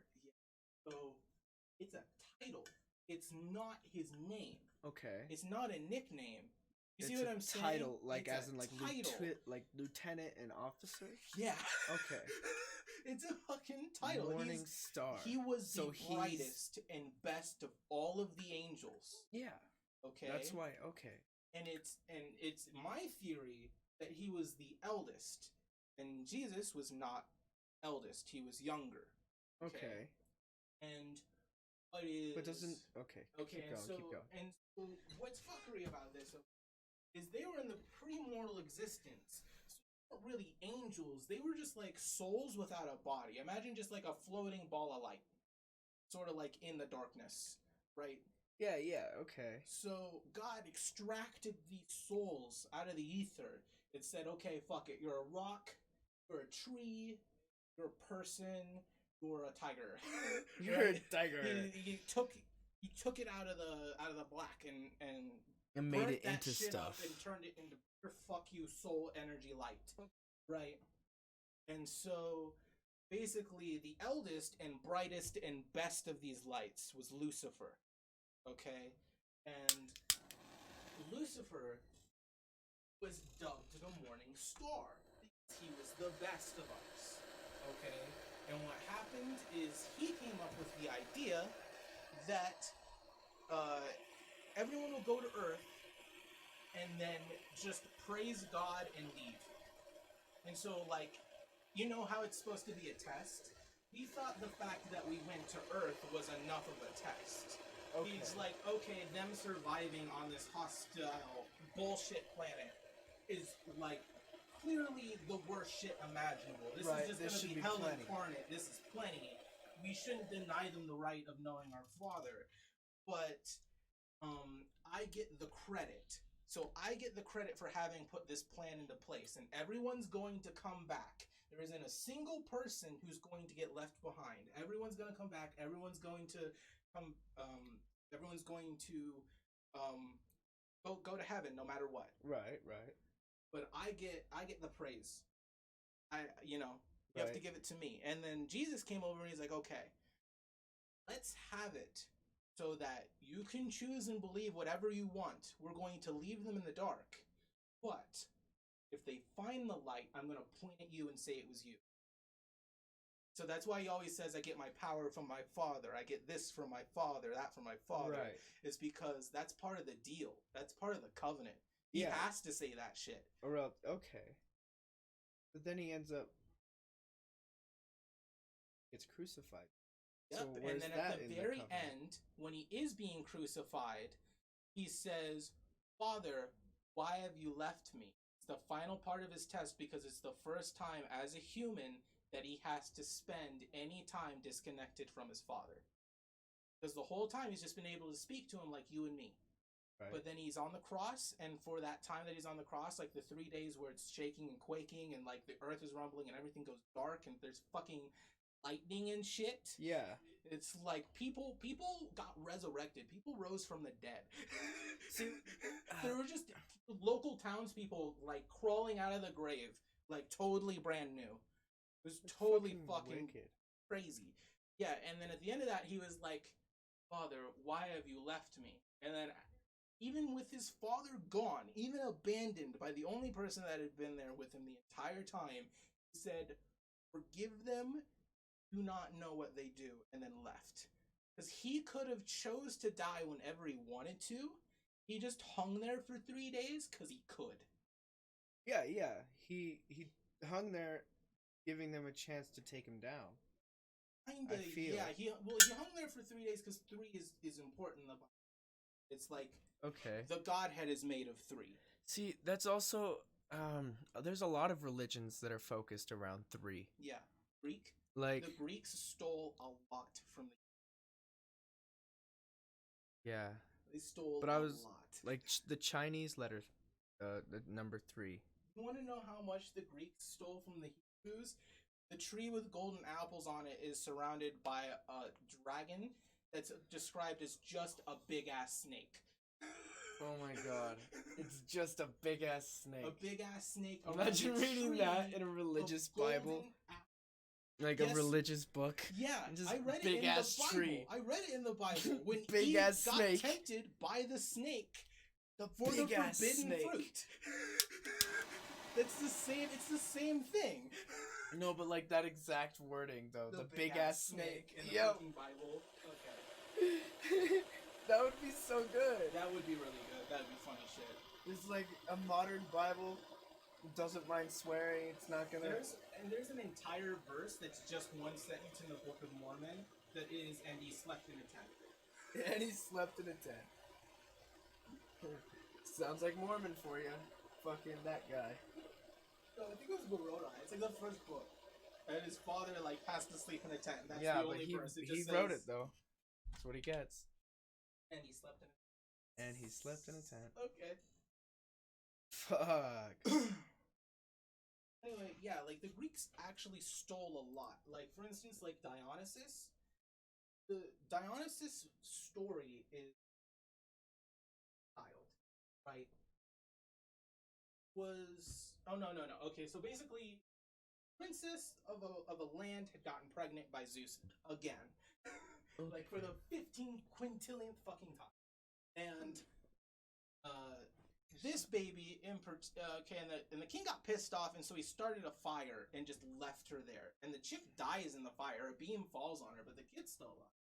Zeus comes down and cuts the kid out and grabs it and makes a gash in his thigh and stuffs the kid in there and sews it back up and goes to Olympus. And then waits for it to be fully grown so he can rip it back out. What? But that doesn't even work. So Dionysus is known as the dying god. He's known as being half human, half god. He's the dying god. He's the dying god of wine. What other god came to Earth and is oftenly referred to as a god of wine? Because he turns water into wine.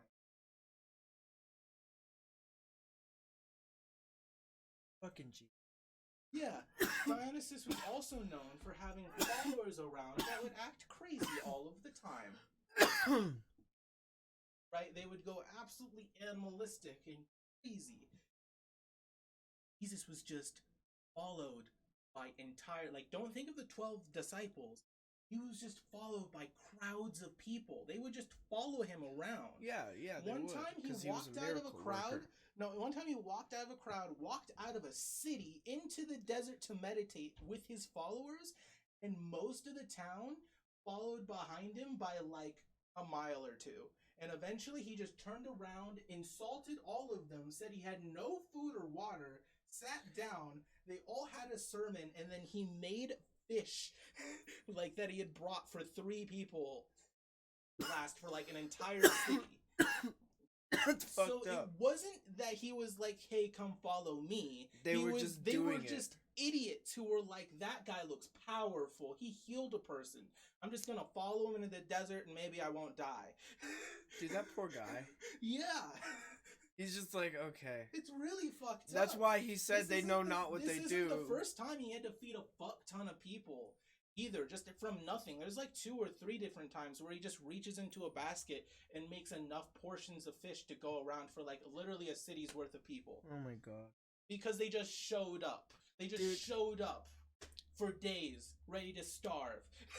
That was in the middle of the wilderness. Because they were following God. They were following God. And he's like, well, if you stay and listen, I'll feed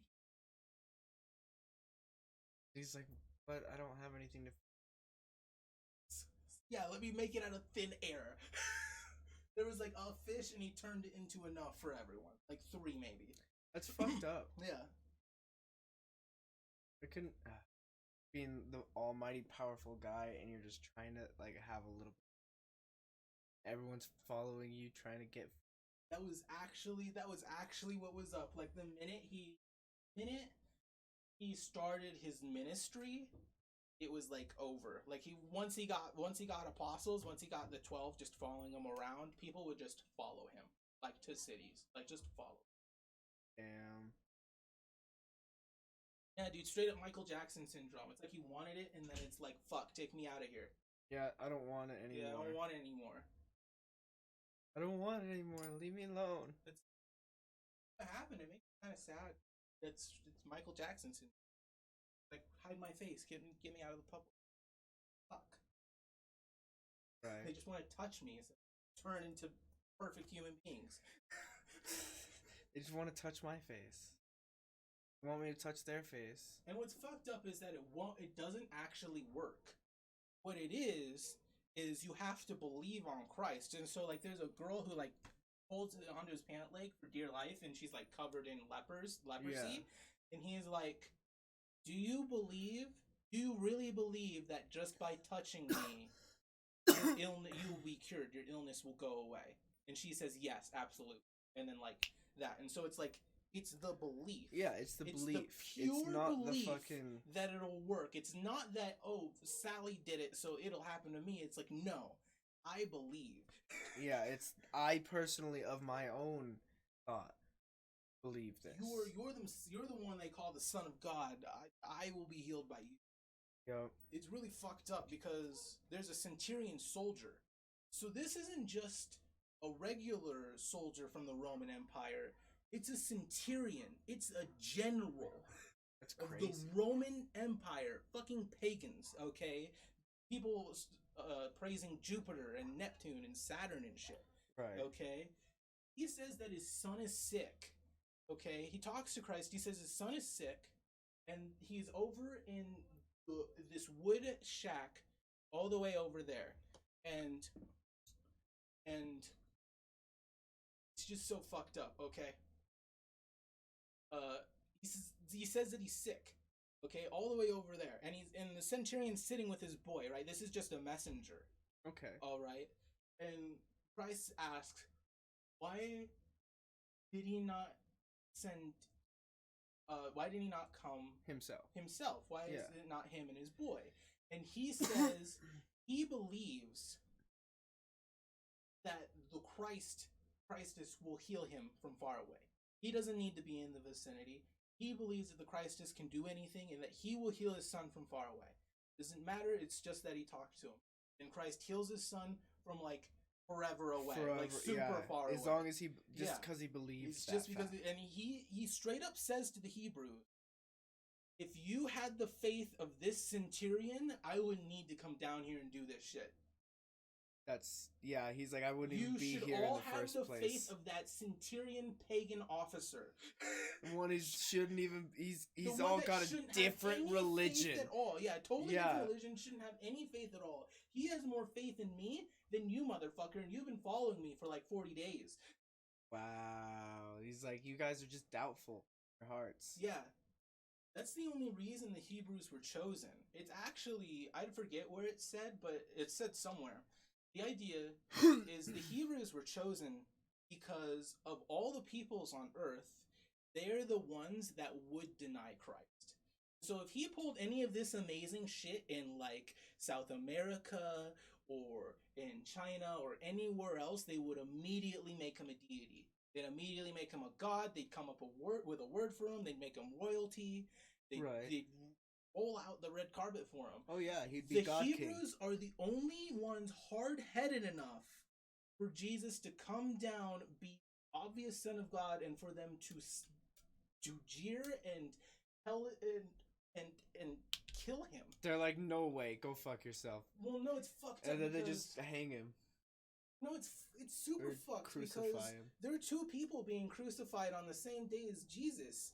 And one of them is straight up a thief, and another one's a murderer. Another one is a murderer, and the emperor comes out and he's like, I see no wrong that Jesus has done, even a little bit. I'm not going to make the decision of whether or not this dude should be crucified. I'm washing my hands of this. The crowd can decide. And he says, of these three, which one should be let get down? Right? Because they're all on the cross. Oh my god. And they choose Barabbas. They choose the murderer.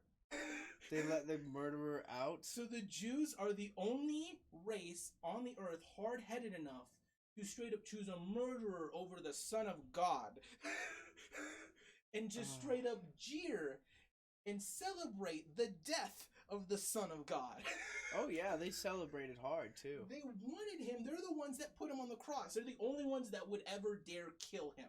Everyone else on the entire earth would just praise him as the best shit on the entire earth because anyone with 2 cents could tell that he's like fucking like straight up from heaven.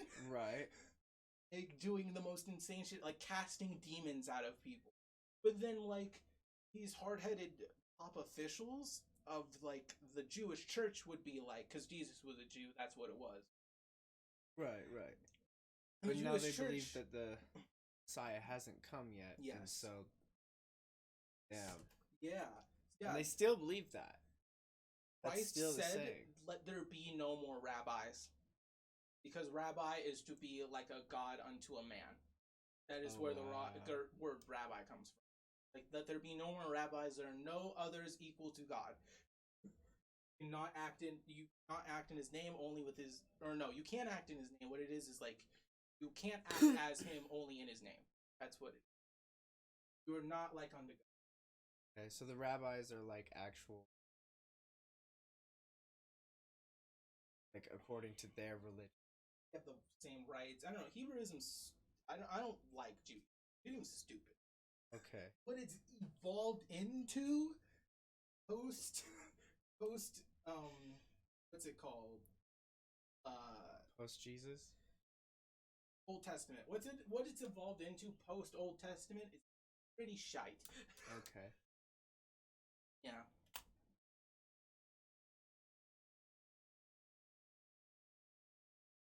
I forget where I was going with that. Oh. But it's just, I forget what we were even talking about. Fucking. We were talking about. I think it was that. Yeah. So the Morning Star. Yeah, the Morning Star. Yes. Is a title. That's Jesus's title now. That's Jesus' yeah, title Lucifer now. fell So he stole the with title the rest of the angels because he had the idea of giving God the credit. Yeah, he had the idea of giving God the credit. God chose him. Lou got angry, got a third of heaven to attack the rest of it. There was a civil war, and then then they got the cast out fight between him and into Michael. outer darkness. Where does Michael come? Yeah, that's right. So that doesn't happen until later? Oh, after now. So that hasn't happened yet. Michael will slay the dragon. So the wording is will, not has? Oh no. Yeah, the dragon is the devil. Michael will come to slay the dragon, which is the... And Michael, what's interesting about that is he just training this whole time? So the thing that's cool is there aren't such a thing as archangels. There is the one archangel, Michael. Because it's an arc. It's at the very pinnacle, and then the rest fall down. Like an arch. Yeah. Like in an archway, right? He's at the very top. That's why he's the archangel, because he's actually Adam. His god name is Michael, but he came to Earth as Adam. So it was like Adam and Eve. Yes. Right? Okay. So Eve just doesn't fit in? Because she was an afterthought? No. So women in the hierarchy, in the celestial hierarchy, aren't mentioned, and God's wife isn't mentioned, and it's thought that women are held to be so sacred, not on this earth, that he didn't want her name blasphemed the way that we blaspheme his name and Jesus' name. Okay. And so he just didn't even want us knowing about that at all. So he just doesn't mention her. He doesn't mention no celestial women are mentioned or any of that shit. And it's not that they don't hold important titles or jobs or aren't leaders or anything. It's the complete opposite. It's that they want to shield them from all of the horrible, wicked shit. Okay. Yeah, okay. That's what that is. So the women are supposed to be like the delicacy.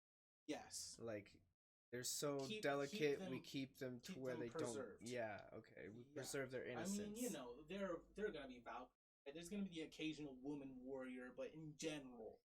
Yeah, I was wondering where Valkyries.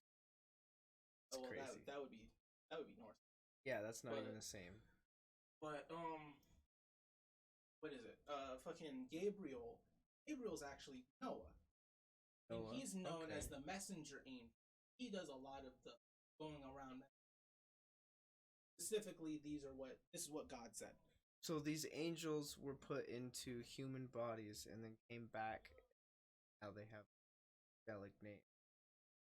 Yeah, kind of. Yeah, like exactly that. Yeah, so like they're in resurrected form. So it's like they have a human body without any blood in it. So is everybody an angel? When you're resurrected, you will become an angel.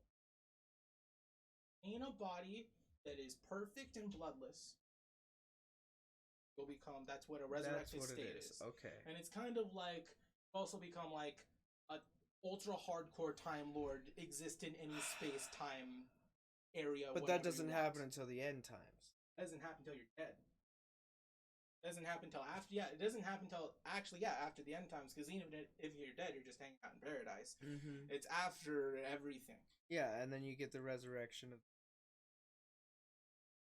Because Christ has to come back and rule for 1,000 years of peace and crazy shit like that. Well, there's the resurrection of Christ.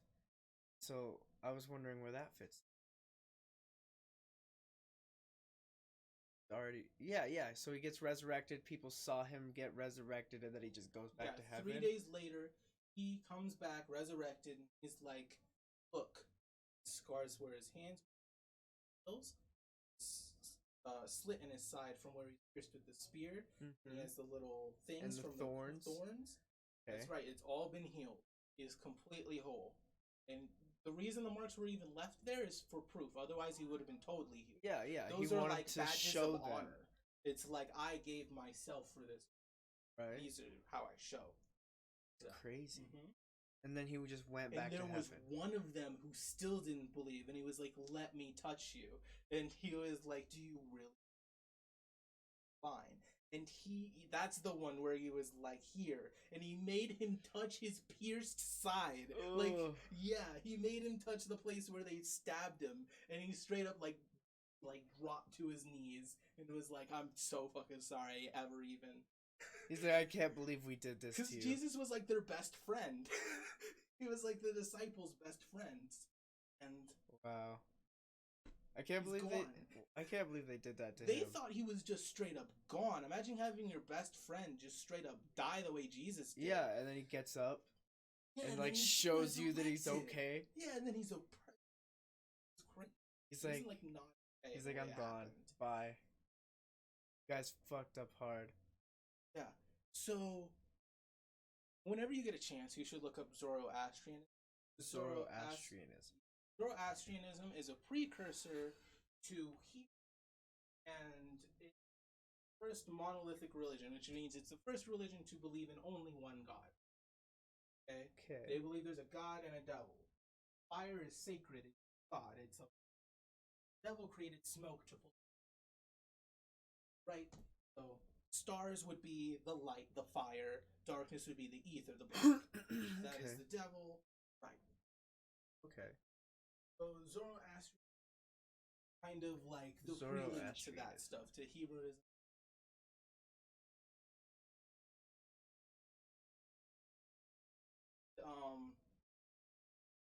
I don't know. It's just pretty. But the wise men in New Testament who come to Jesus' birth, they are Zoroastrianists. Okay. Okay. That's what they believe in. That's why they're called wise men to begin with. It's because they're wise enough to know that there's only one God. Everyone else believes in like 18.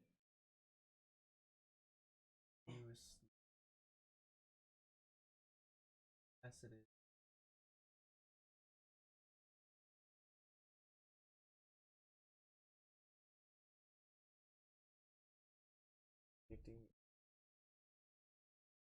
Illogical. Monotheism, monism, and polytheism. So it's like it's basically the world's first religion that pre-Islamic religion, ancient Persia, founded by Zoroaster. So basically, what it is, it's like basically the rudimentary beginnings of what LDS and whatnot. Not LDS, but how do I put it? These men were just seen as smart by the Hebrews because they figured it out without being. See what I'm saying? Okay. The Hebrews were like, these are wise men. Even though they're Zoroastrianists, they still believe what we believe. They figured it out too, that there's just one God and fuck the devil. Yeah, yeah. So they believe in the same thing, just in a different way. Yes. Yes, that's why they were called wise. And it's crazy because they bring gold, frankincense, and myrrh, and those are Egyptian burial rites. Yeah, yeah. The gold is to pay for the tomb, and the frankincense, the myrrh is to shrivel the body and make sure it's not wet so that it doesn't decompose. Right, it's to mummify the body. And that was as a gift for the birth, though. And the frankincense is to make it smell nice. That's right. So they knew before. Knew. And you know what's messed up? Those were eventually sold when he was a child, probably just for money. So he didn't even get those. Yeah, when he was buried, another man who saw him get crucified paid for his tomb. Oh my God! And when Mary Magdalene, is basically his girlfriend, his unofficial girlfriend, that everyone thinks is his girlfriend. Jesus had a girlfriend. Oh no. Well, they never fucked, but the idea is they're fucking in heaven. And so, Mary Magdalene fucking comes to put the to myrrh on him after 3 days, and the tomb is open. Yeah. Now, this tomb is a rock from this floor to the ceiling. It's a stone carved rock, huge. You need 2 people to move it. You need 2 people to roll it out of the way, like 2 really strong soldiers that were guarding it were the ones that put it in place. Damn. And basically, I found this and recorded in lost scriptures that I found on the internet, not in the Bible or anything. Okay. And it says that purple beams of light came down. Purple beam. Yeah, like the kind that come out of the top of your when you're meditating. Chakra, yeah, when you're like purple beams of light with perfect humans came down and scared the fuck out of these soldiers that ran away. Holy fuck. Yeah, and then the tomb opened, fucking Jesus came out. He was completely covered in a beam of white light, and the 2 purple lights stood beside him, and they shot into the fucking sky. Oh god. That's fucking crazy. Yes. And then he comes back and shows off his scars. Yes. He's like, guys, look. And he's like, touch me here. So they were wise, but the point is that they were wise because they got the feeling, they didn't talk to God or anything, they got the feeling that these were going to be necessary, and they wanted to help the Christus in any way they could. Right. But in the end, it was shown that he is the Son of God. He didn't need help. He didn't need to pay for his tomb. He didn't need the frankincense. He'll live forever. Believe on God, and you don't need the burial rites of the wise men. That makes sense. Okay. That's super cool. That's a great story. It's one no one will tell you. Well, yeah. That's one that no one's gonna talk about. They're like, there are 3 wise men come in, they have gifts. That these gifts are these things, and they don't mean anything to us because we don't believe in that. Gotta look. It pisses me off. No one looks. Well, I feel like all look, religions are sort of connected in a little way. Like, I just keep looking. You just gotta look at the details. It pisses me off that no one else wants to look. No one else wants to even look.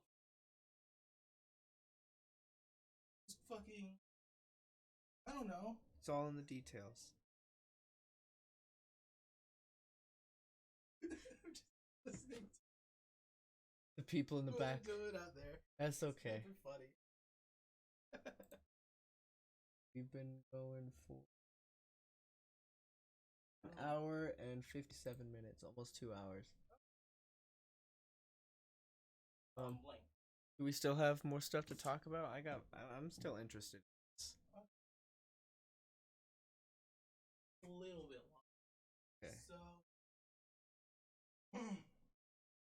yeah, and remember when we were talking about how man is mushrooms? Yeah. Right? We were thinking that they were tripping really hard. Okay, so they want to get to the honey. What do you preserve mushrooms in? Honey. Honey? You preserve them in honey. You don't preserve them in honey, motherfucker. Yeah, you really don't know about this? I've never preserved mushrooms. Native Americans preserve their psychedelic honey as well. Oh, really? Here, let me show you. Okay, yeah. Crazy that you don't know about that, to be completely honest. I didn't know that they did psychedelic mushrooms. They preserve them, and it makes them stronger. And that's small pieces. The reason. Oh. So if it makes them stronger, then why don't people do it nowadays? I feel like that'd be a great idea. You do it. You just have to be on a Navajo reservation. Well, I'm talking psychedelic. P. It's a PS.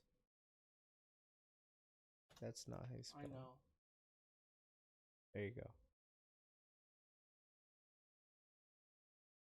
Mushrooms in honey. Is it? They're just not gonna show it. It's just not for some. Blue honey for beginners. Yeah, see. There we see go. That? 2 honey pots, 7 dried grams each. 70% crushed up into powdered and simmered. How they're doing it in honey. Yeah. That's how the Native Americans do it. Okay. Yeah. Which So- also, by the way, if you haven't made any of the, you're going to the land of milk and honey, and they preserve all their mushrooms, because it says in the Bible that they wanted to pass this on to their kids. Which means it's quite possible that Moroni and his family took these psilocybin mushrooms, these mushrooms and honey, and continued that tradition through South America and North America. Makes sense. Because on Indian reservations, and people believe that the Indians, there are a lot of Mormons that believe that the Native Americans in North America are the Lamanites, right? So there's Nephites and the Lamanites. Lamanites. They believe that those are the Lamanites because the Nephites all died out. It says so in the Book of Mormon. Mormon is the last Nephite, and when he dies, that whole line is gone. And so it's just the Lamanites left.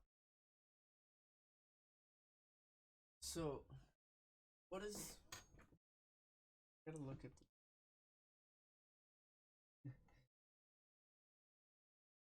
These are mushroom I'm talking about, the white caps.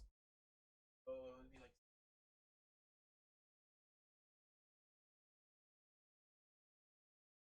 right.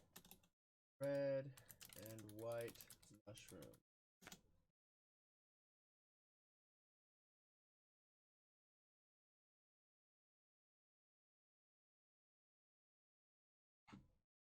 Yeah, because these are the ones that people draw, and I've never seen these, but these.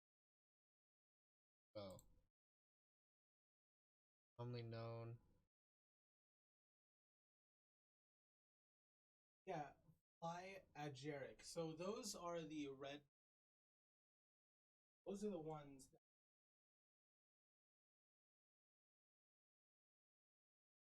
These are actually. okay. Santa Claus is like another word in Inuit for like mushroom. Really thought that mushroom got really Saint Nick, and Saint Nick was the patron saint of beggars, thieves, prostitutes. So do you the get general man? you get different highs off of different? Eat that mushroom; it will kill you. The Kill fly arvada. Yeah. You But it need says to get preparations. yes, exactly. You need to do special things. It'll Okay. look like a green bottle of syrup, dude. It'll look fucking fun. It'll be doable. You'll be able to trip on it.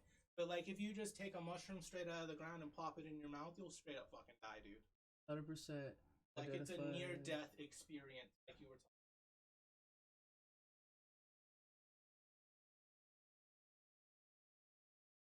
Eat it. Not for just anyone to think they've found serious stuff, folks. They're Die. seriously. Told you. No Yeah. mushroom. Enigma. Fly a Jarek. That's how you say it. A Something Garrick. like that. Ida. Daria. Recognizable mushroom on widely known room wait, possibly red white Santa Claus. Yep, it's like you were saying, red suited And Santa it's flying Claus. reindeer. It's Reindeer are flying also reindeer. found by Inuits, but Not into patients or stomach cramp. Years I let this be till last week.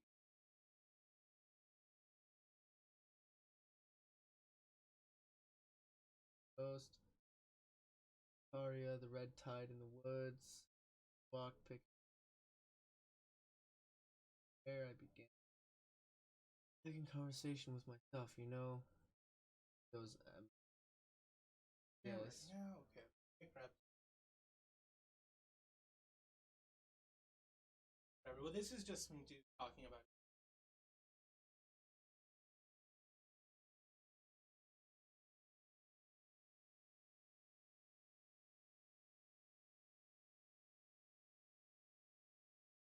there's right. Yeah, we were talking about how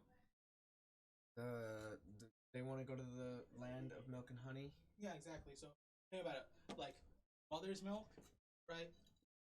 Okay. Like it's like complete security. That's the idea. Security, right? So imagine the ultimate trip, right? Like that's what they wanted. They just wanted to go to like the bestest place ever, right? And that's Yeah, so they just want to be coddled by their mother while they trip on mushrooms. Like that's not the like literal that. thing. Well, but... another thing is that also another thing, like that's all they would have, but like shit like that. So like it basically substitute water. You know what I mean? Like water, it's desert. Yeah. Water. It's like this place has all the water, this place has all the milk, this place has all the honey, it's all the mushrooms.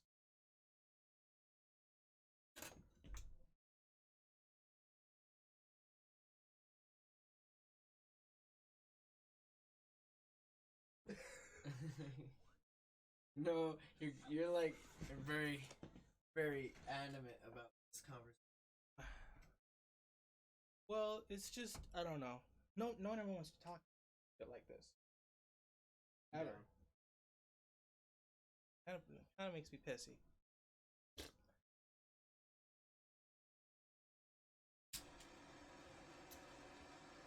Well, okay, so you know how the rod is made of iron? The rod is Christ. That is, the iron rod is the same thing as Christ. So the hallucination that guy was having. He was holding on to the belief of Christ. He believes in Jesus so hard that he got to the tree of light. And that's why I said that it doesn't really matter as long as you accept Christ into your heart. Yeah. Because the iron rod is Christ, and as long as you hold on to the idea that Jesus is real and he is the Son of God, you will make it to the tree with the golden fruit on it. So, what about all those people? They denied it and they walked away. So they don't go to heaven. I mean, it's the idea. Is it that like that? It's more. Thing, it's more like last just chance thing that you were telling me about, where they. Yeah, it's like where they'd have to go to the last chance thing and accept Christ. Yeah, so that it's like, way. Do you accept? It's like they got led back away. To our skit again. Do you accept Jesus as our Lord and Savior? Yeah, they got led away, and yeah, and so what's interesting is that there's this dude that has a vision, and he's a consort to the king of Babylon. Okay. And this is when Babylon was still up and there was no Persia, because Persia comes after Babylon. Oh, does it? Yes. Okay. Persia's later. Yeah. Persia actually gets talked about. So there's Babylon, Persia, Greece, and then the Roman Empire, and then the empires of today. And I'll explain what I'm talking about here in a second. This king has a dream, and he dreams of this huge go fuck yourself statue, and it has a golden head. It has a golden head, a silver chest and arms, bronze waist, and iron legs. And then for its shins and its feet, it's made of a mixture of iron and clay. Okay? And he sees this thing, it wobbles at the bottom, and then eventually it just falls, and there's this huge thud. And from that, there's this hill. And the hill slowly turns and festers into this gigantic mountain range. And then it fucking ends. And he talks to all of his advisors, and none of them can tell him what the fuck the dream means. But he's got this bullshitter slave that so happens to be a prophet of God. Don't know his name, forget where it's located. Okay? I forget where it is in the Bible. Fucking sue me, okay? But lucky for him, he's got a prophet of God in his fucking basement. You know, that's usually where you find these fuckers, is in jail. Right. These guys get put into jail or prison like 80 times every book they get put into prison, basically. Yeah, it's because they believe in something that no one else does. Yeah, and so he talks to him, and he's like, "Yo, I mean, you said you have the ability to see visions. I believe my fucking guards, right? They say that you're some impossible fuck. You go ahead, tell me what the dream means." And he's like, "Okay, I'll tell you what the dream means, but there's some responsibility." And he's like, "Look at this fucking peasant telling me about responsibility. Okay, whatever. Tell me about the fucking dream." Here, one moment. Let me do this. Yeah, dude.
What is he talking about? Yeah, let me tell you about let me tell you about this dream. Okay. King tells him about the dream. Tells him about the statue, mighty powerful statue. Thing fucking falls. Fuck. A small hill turns into a mountain. Okay. And so then he's supposed to be telling him what the dream and means. he's telling him what the dream means. Okay. He says the first one is a kingdom that is great, and it is one of the greatest on earth, and that is the Gold Kingdom. And it's gonna fall. I mean, it will fall, but okay. This is the Gold Kingdom. Okay. Then a second will come in its place. So yes, it will fall, but that's not the point. Okay, the second will come in its place. It's Persia, and it will be a great one. It will not be as great, but it will still be great. Persia. Then there will be a Bronze Age. And this age will not be as great as this age will not be as great as the other two. But I forget. It's just kind of different in some way. It's mired by the making of brass armor and brass things. Right? Okay. And then the next one is iron. The Iron Age, and this will be a mighty empire, as though the mightiest on earth. Okay. Yeah, that's when they start. So the brass one conquers a lot of land. I'm sorry about that. I left that out. Yeah, the brass one will conquer a large portion of land. He will have a mighty empire. Then the iron one will come and rule most of the known world. And then the next one will be as the iron one, because it's iron and clay. It'll be mighty, but it'll be fragmented, and it will disagree with itself. Oh no! And so that will cause the whole and that will cause the whole thing to tumble down.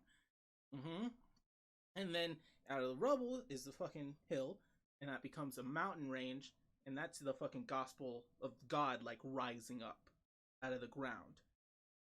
So that's supposed to be like saving. Yeah. That's like exactly. It's like the gospel of the church or whatever, like coming up, like literally rising out of the fucking ground. Guess what? Yeah, that's that's what's up. Like, I'm here. And so he tells him this, and the king is like, "Oh, fuck off. That was what the dream's about." Because the other people were like, "Your dream means this or that or that." And the king was like, "No, it fucking doesn't mean that." This dude told him what his dream meant, and then he was like, "Well, your God is correct.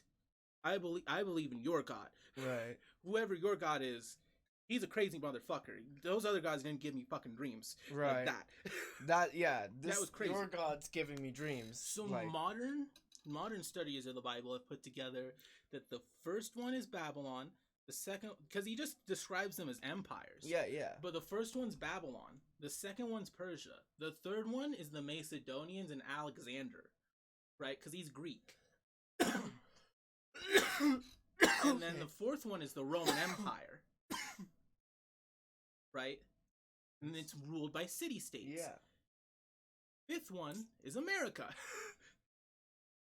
It's also ruled by states. Yeah. Made up of states. And it's and very instead of fragmented. being iron and clay. It's fragmented. Clay, they will disagree with each other. Damn, because we had the Civil War in our own.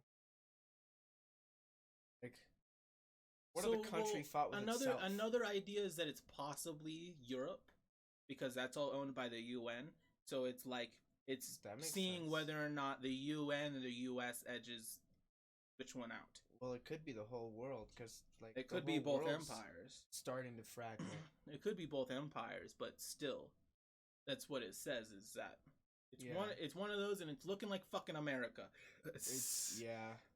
And so, because that's where the fucking Red Sea took. Well, Moses. no, he went around the Red Sea.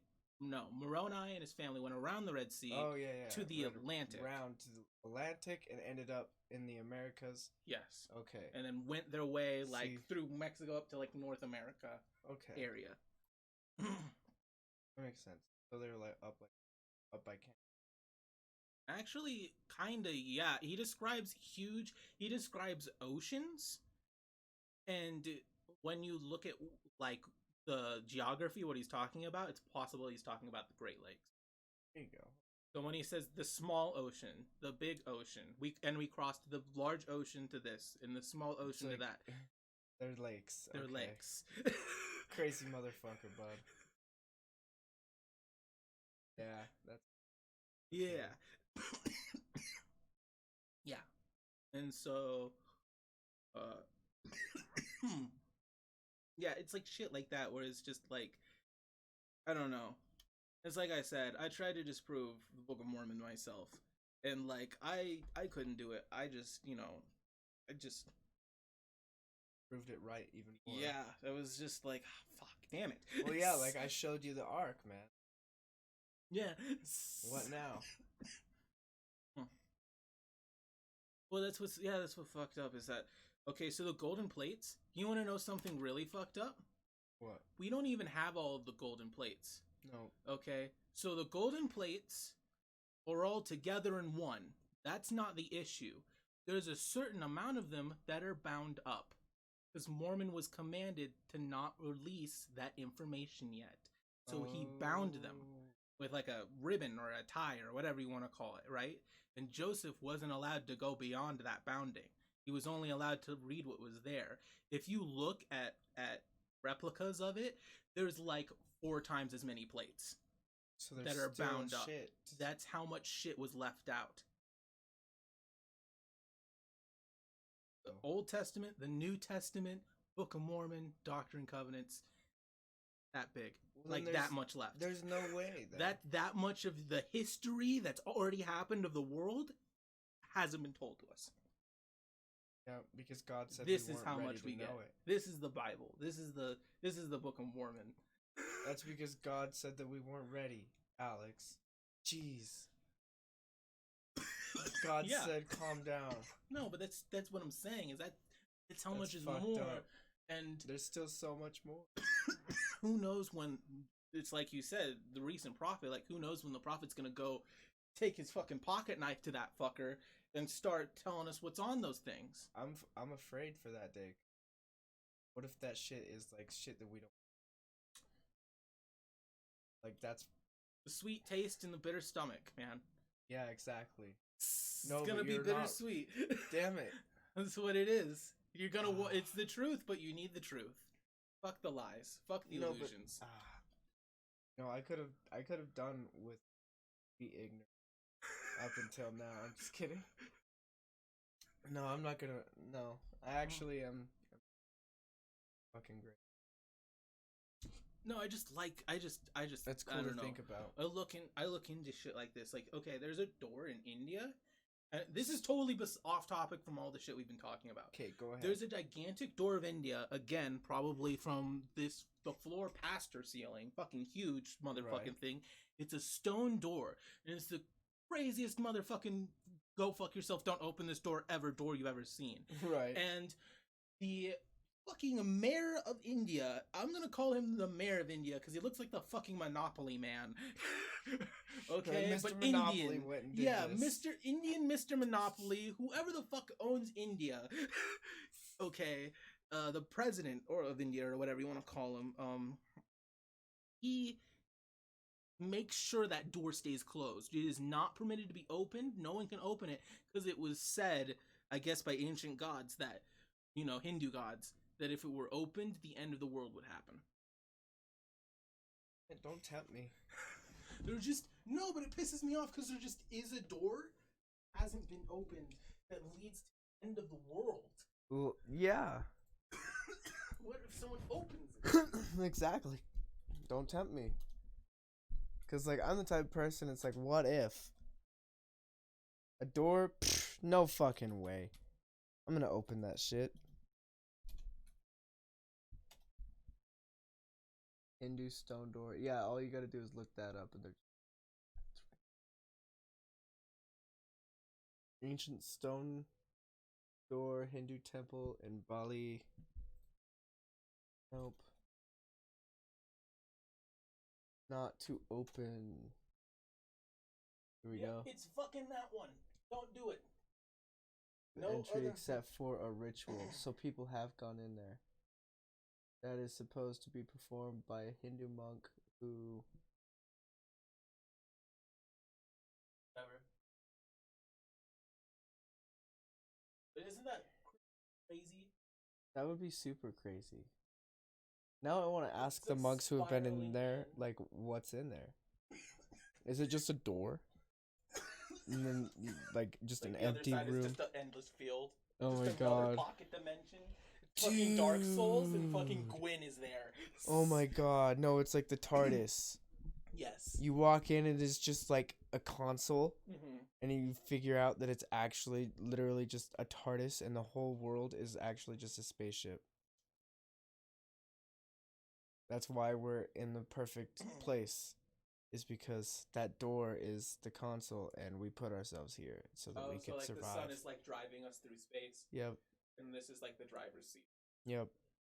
That's why we're in the perfect spot when it comes to surviving on a planet. Yeah, dude, like the sun is the engine. Yeah. That makes so much sense. And like the fucking moon is the roll cage. Well, you know that we already have so many theories about harnessing suns for power and shit. Like, what if we already have at one point and we just forgot because we were like strapped for power or something? Well, the Egyptians had airplanes and they also had light bulbs.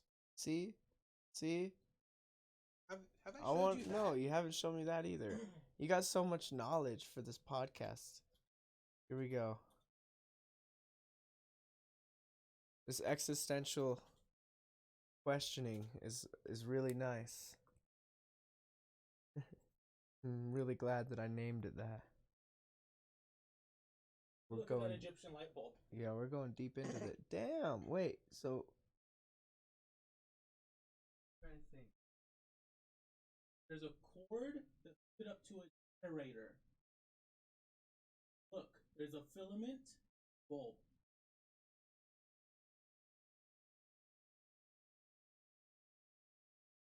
It's straight up a fucking light bulb.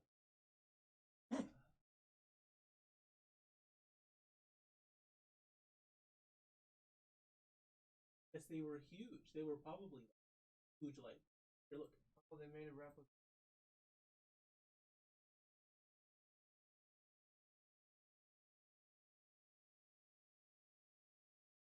I was an 8. I would make. Yeah, that's kind of.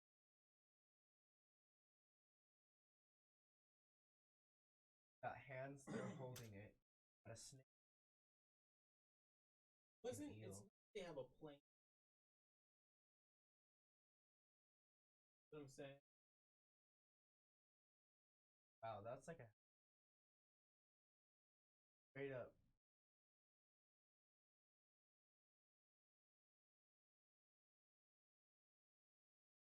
see what I'm saying? Like, it's not a bird.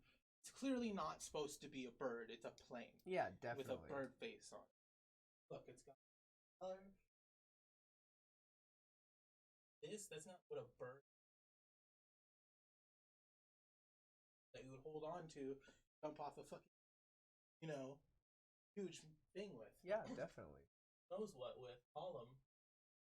But that proof of time.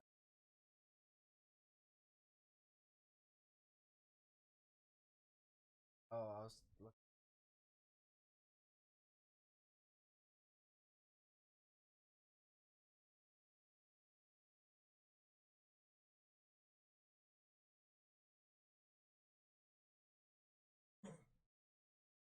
Ready to pick nothing less than a helicopter plane, aircraft, snakes. Yeah, look.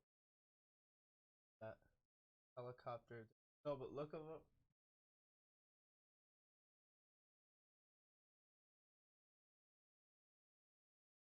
Press dot.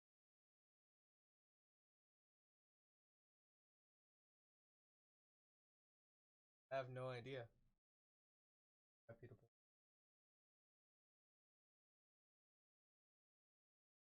Right. It's like, same time, this could just be like a joke site, which Yeah, is really fucked up. Yeah, we could look it up.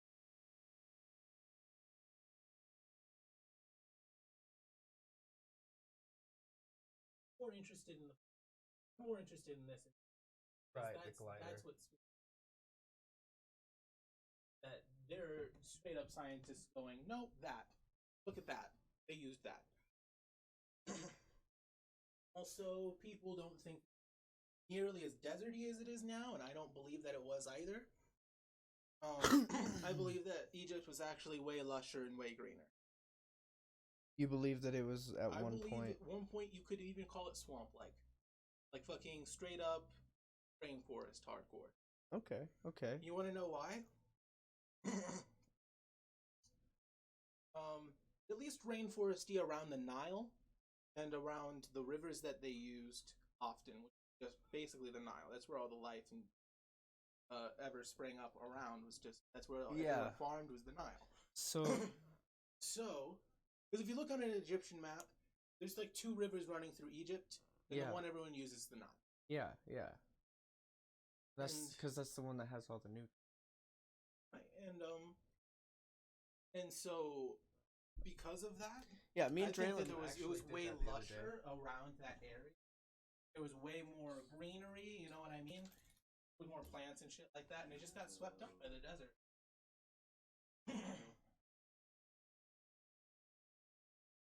I was looking. Check this out, dude. Like straight up tripping.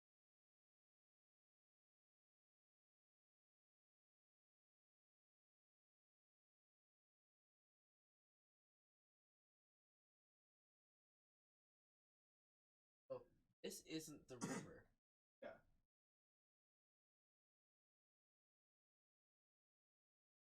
That's just that's sounding.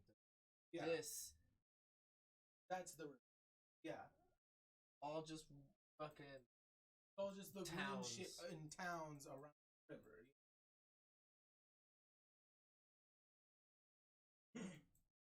See that's exactly what I'm talking about. Like, okay, so the Sphinx has marks around the bottom of it. So type in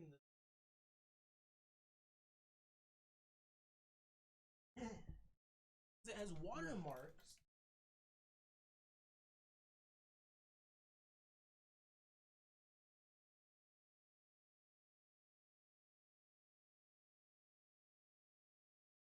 Fuck, it's not gonna show. I mean, I can watermark. No, but scroll down. It's definite.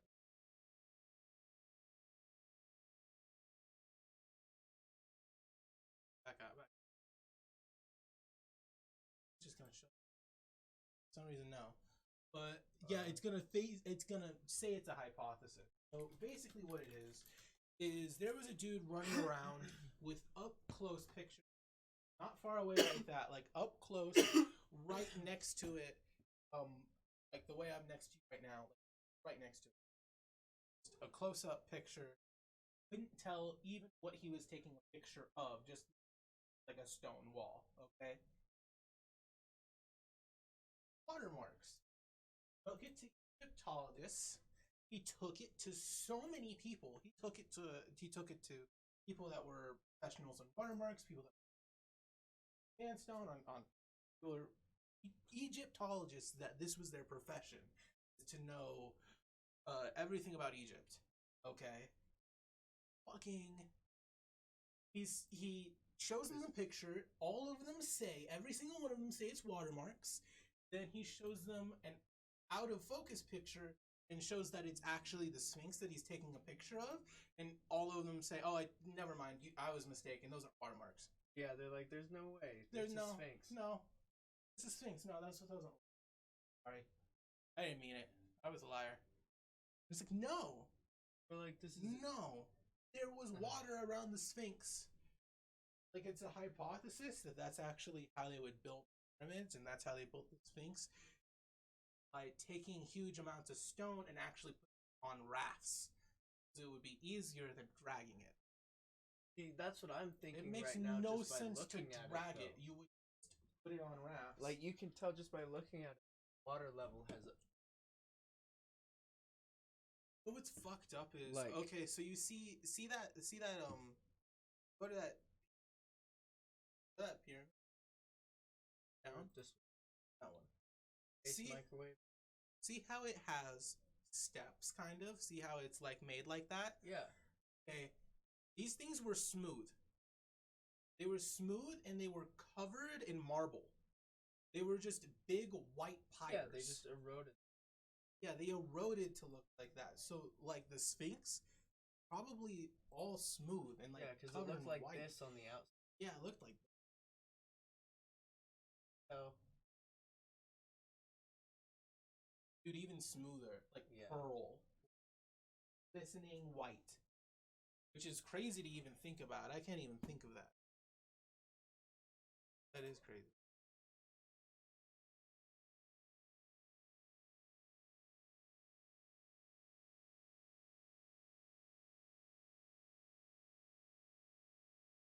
Oh, we should watch that. Maybe I'm wrong. Maybe water.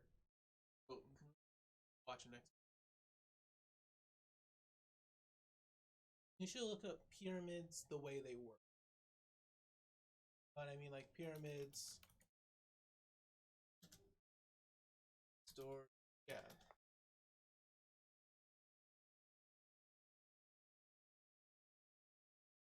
That's real Egypt. That is really how Egypt looks. This insanity. So how did they make it? Like I said, pearl, they smoothed it out. It's like they took a cement mix of pearl and just went to the side of the thing.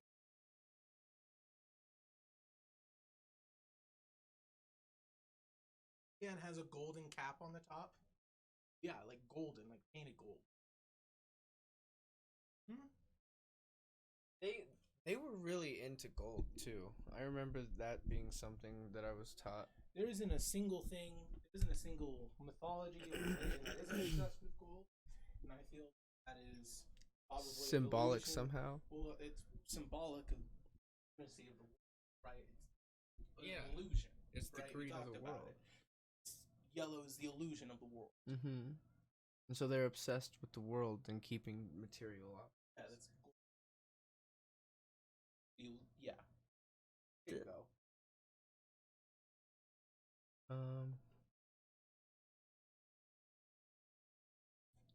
Here we go. That looks.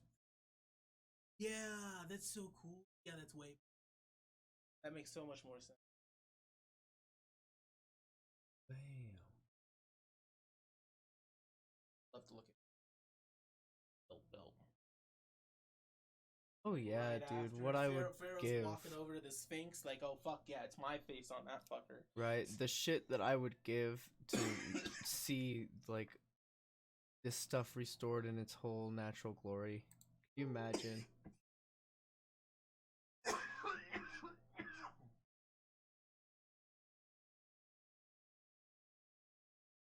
I've seen videos of them restoring them on YouTube. I think it was. It was like they used computer rendering to restore it. It was super cool. It was. You should look up painted Greek statues. Like Greek statues restored. No. Greek statues restored.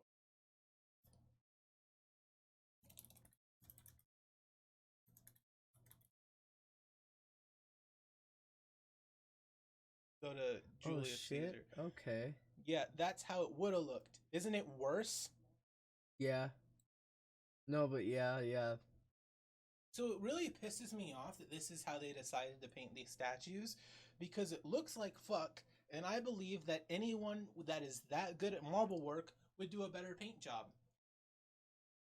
I think that they do not give these ancient peoples nearly enough credit, because they just kind of fill it in like a coloring book. Right. And it's just like, no, these fuckers spent days painting this. They spent like years making the statues. You really think they just sat there and fucking went at it like that? Yeah, there's no way that it would at look this. like bright like this. They know the statues were painted, okay? As far as I'm concerned, that's all they fucking knew. Is that the statues are painted, because when I look at these painted statues, I know for sure the people who made these fucking things were better painters. Oh yeah. By far. This is probably the best restore that I've seen. Yeah, exactly. Yeah, see, like, that's what I'm trying to say, is like these fuckers didn't take any time to actually restore these things. It really kind of pisses me off that they're gonna sit there and be like, oh no, this is what it would look like. Absolute garbage. This is what it would look like if it was restored. No, it would it'd not. Be so much sicker. They would have sat there. It would look like forever. a person in your room. It'd look like a real person. Like, they'd take forever on the facial details. Dude, I found out that they used to, like, grind up pieces of mummy, like actual people, for colors and pigments for clothing. That's crazy. Yeah. That's cool. Just, like, the reason that purple was so rare back then was because they'd have to grind up snails, and some of those snails had purple. And the purple was, they would use that to dye the clothes. And it would take so many snails. It was like 2 tons for 1 ton. Well, purple's the hardest color to find. Yeah. Because purple is super rare in all the other cultures too. Oh yeah. And it's rare in the Native American culture. Because you can look at all the things that they use for all of the other for all the other colors, and it's really easy to find. So like black would be ashes, right? White would be like bird shit, so probably. Or like a chalky white substance, right? Like a chalky substance from like a rock or something. Black would be ashes, of course. Red would be blood used, or berries of some kind. Yellow was pollen usually. I think they used pollen. I forget what.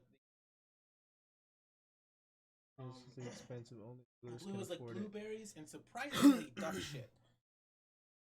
Green was like small mollusk, Mediterranean Sea. Why is the color purple associated? Yeah, it's because of how expensive it was to make. Yeah, but they're just not gonna. Yeah, sea snail. It was made of the rare sea snail. And so purple. So anyway, after having said all of that, purple. The way they make purple, like with the berry, it's really excruciatingly hard to find a way to make purple, other than mixing like blueberries, blood, and like duck shit. Right. It's like really hard to actually find the color purple in natural wild, which is why one of the reasons why I think humans actually value the color so much, because it's actually really hard to find just around. Well, that's exactly what. It's very celestial. You can only see it in the sky. There's nothing else that's purple. Having take the color from. And you could crush it up as fine as possible, mix it with some other shit, and maybe get purple. Hopefully. So if you just take the petals. I think the chlorophyll. Makes sense. I don't know, but that's hard as fuck. Yeah, really. Oh no. shit. that. It's like melted and spilled all over. You want to do that? Yeah. um, It smells so fucking.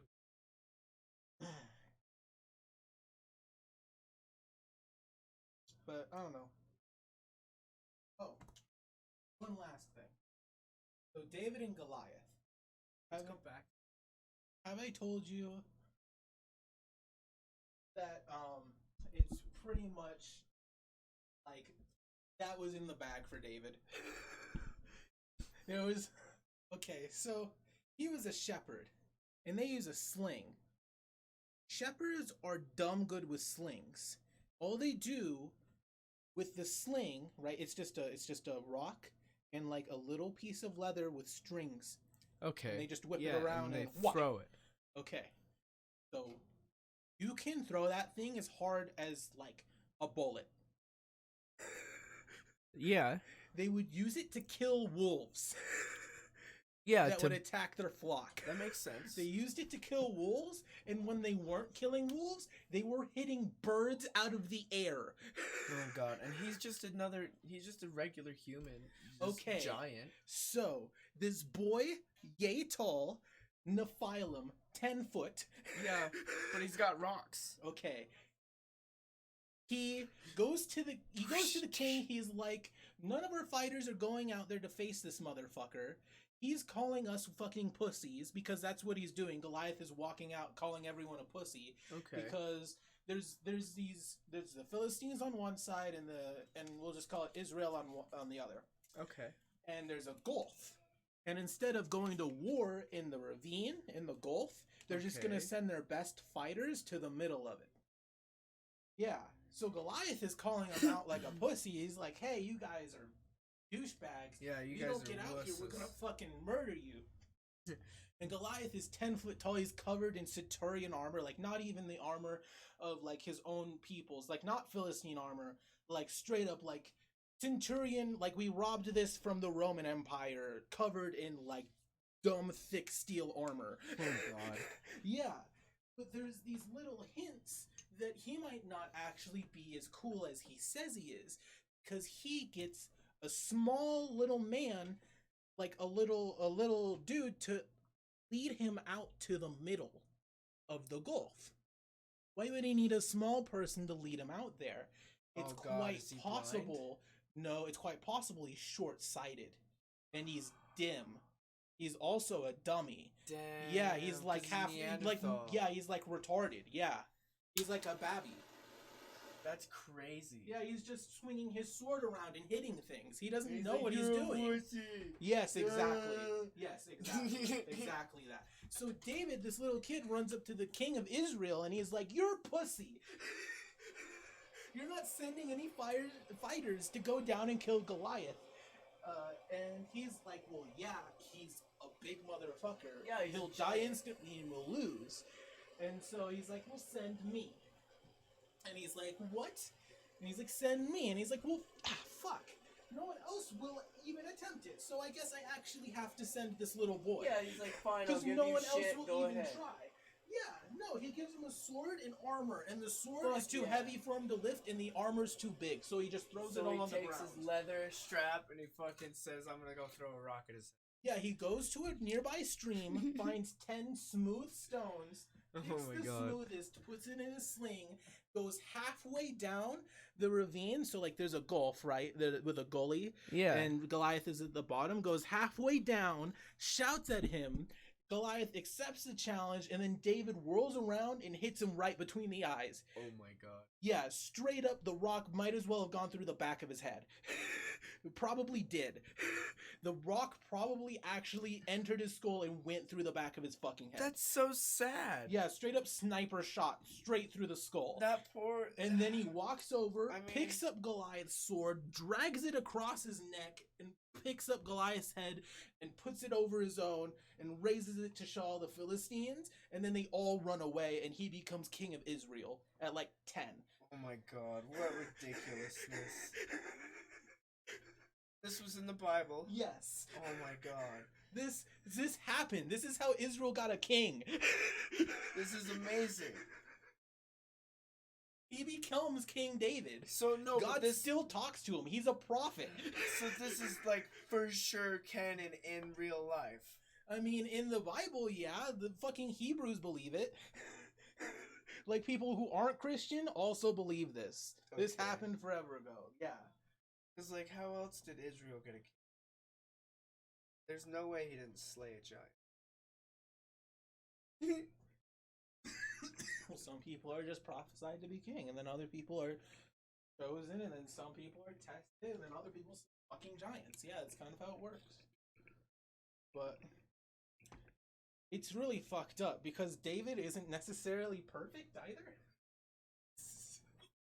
He's kind of a madman. He's kind of like Israel's Alexander. Well, yeah, it's Yeah, like, why the Alexander- fuck did he want to go and slay David why did he want to kill Goliath in the first place when he's just a shepherd?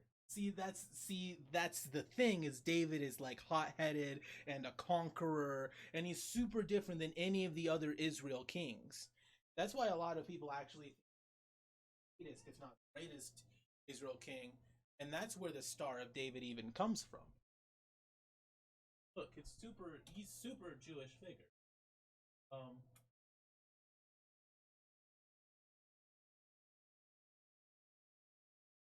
This star, that's David's star. That's the Star of David. Yeah, okay. That's how big of a figure he is. Alright. He has his own fucking star. Okay. As the Shield of David, or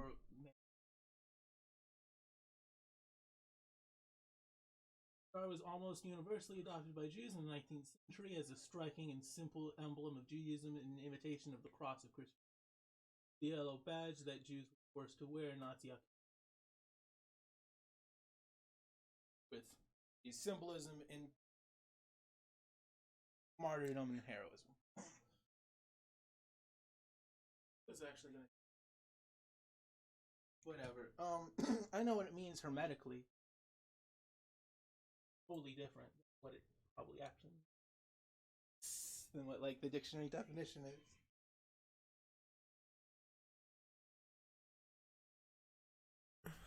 Yeah, so David is far from perfect. In fact, there's a part where David runs out of his castle butt naked, no clothes, and begins dancing in the middle of the street. And it's also said that David was one of, if not the most beloved of God. So he, like there's Jesus and like 5 other people, and then David. Wow. So that shows you don't have to be perfect. It doesn't matter if you have a stutter. It doesn't matter if you're missing a leg. It doesn't matter if you go loony and go dance in the streets naked. You just might be one of God's favorites. Right? It doesn't matter how much meth you do. It doesn't matter how hard you fuck up. It doesn't matter what God you praise, because you just might actually be God's favorite. It's possible. Damn. Yeah. That's crazy. Yeah, dude, it doesn't matter if you go and you slay a giant with a fucking rock for no reason at all. And you know what else? What other fucked up shit he did? He's out on his terrace, and he looks down and he sees a girl who's just bathing. Oh, Because really? girls will just bathe where people just bathe out in the open, kind Yeah, of. yeah. It's not really that private. And so he sees a girl bathing, and he's like, "That chick, super hot. I'm gonna go talk to her." And then he talks to her, and as he's talking to her, he's like, "If I don't have this chick, I'll fucking die." Oh, no. And she's like, "Well, my soldier husband would very much be dishonored if I fucked you. If he was normal, I might actually do it, but he's a soldier, and it's really dishonorable for that." That's to go when you're like, down." I'm the king, though. So David takes that dude and takes him from the back of the army and puts him at the front of the army so that he dies first. Damn. And then takes his wife. Wait, but who was he at war with? How did Persia, maybe? He's just fighting a war in the background. Yeah. It's like, this guy's gonna go to Because David's war. the crazy one. He's Yup. the crazy king of Israel. The other kings of Israel are like petulant or faithful or whatever. David is like, My warpath. husband would be dishonored. He's Okay, straight cool. up- he's I'll like just I kill told him you. for you. He's like I told you. He's the Israel version of Alexander. I can't fuck the king. But she ends up with the king, and she gets pregnant, and his advisor, his like spiritual advisor, Yeah. talks to him, and he's like, "Okay, God really didn't like that, and I think you can tell Oh, because shit. he stopped talking to you, and I then think he's shunning was you right like, now. yes, he did. He super did stop. You need to help me out, and he was like, okay, I'll go talk to him and see what the fuck is up. And he comes back and he's like, okay, your wife has 2 daughters. She's going to miscarry. Oh no. But you will have heirs. Just Daughters. don't be a douche anymore. Okay. Don't be a fuck anymore. So she loses the babies and then she gets twins. Okay. That's fucking whack. Yeah, and then just David isn't as strongly connected to God anymore. He can't just talk to him like you or me anymore. Right. It was He's because more distant because he fucked up. yeah. Because he killed this. He got someone killed just so that he could have a fucking session. Well, no, And then- she became his wife. He Well, loved her, yeah. like, on first sight, and was willing Okay. to destroy an entire relationship and life for it. Dude, he was willing to destroy his relationship with God over it. Kinda, yeah. That's how fucked women are. Just lets you know. Satan. That's how fucked women are. Satan. Well, no, because it's recently come out that it's quite possible that women are actually more tempting than the devil. Like, Oh, women are God. actually quite possibly more persuasive than Satan. Oh no. Like, the church has come out and said that and been like, just so you're aware, like, that's a gift that God gave you to be more persuasive than the snake.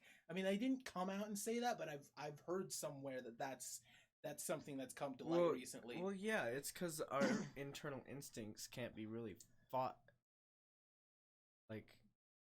Like, have you seen a dog that hasn't been neutered?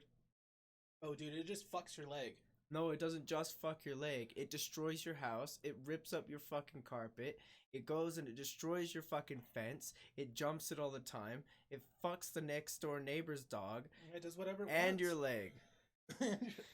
Like, God dude, damn I it. had a friend whose dog would just come and fuck my leg every And you time can't I came do it, over, and like- I was like, what the fuck? It's not like you could just take it on runs and it'll be okay. No, it's permanent. It's like in there. You gotta get it done. You gotta have it like a fuck session every fucking night. At least once a week. Yeah, right? That's what the male dogs have to have.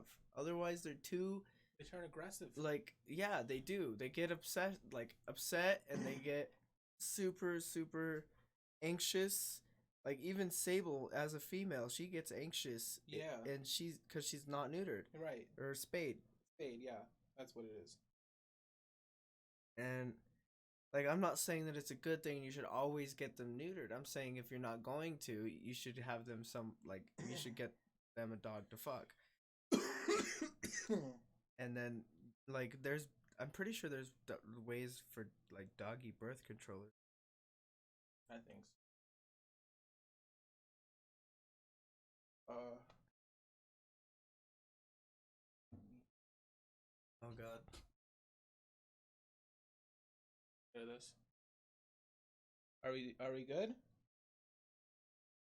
Yeah. All right. Bye podcast. Have a nice one. See you guys. That was a good one.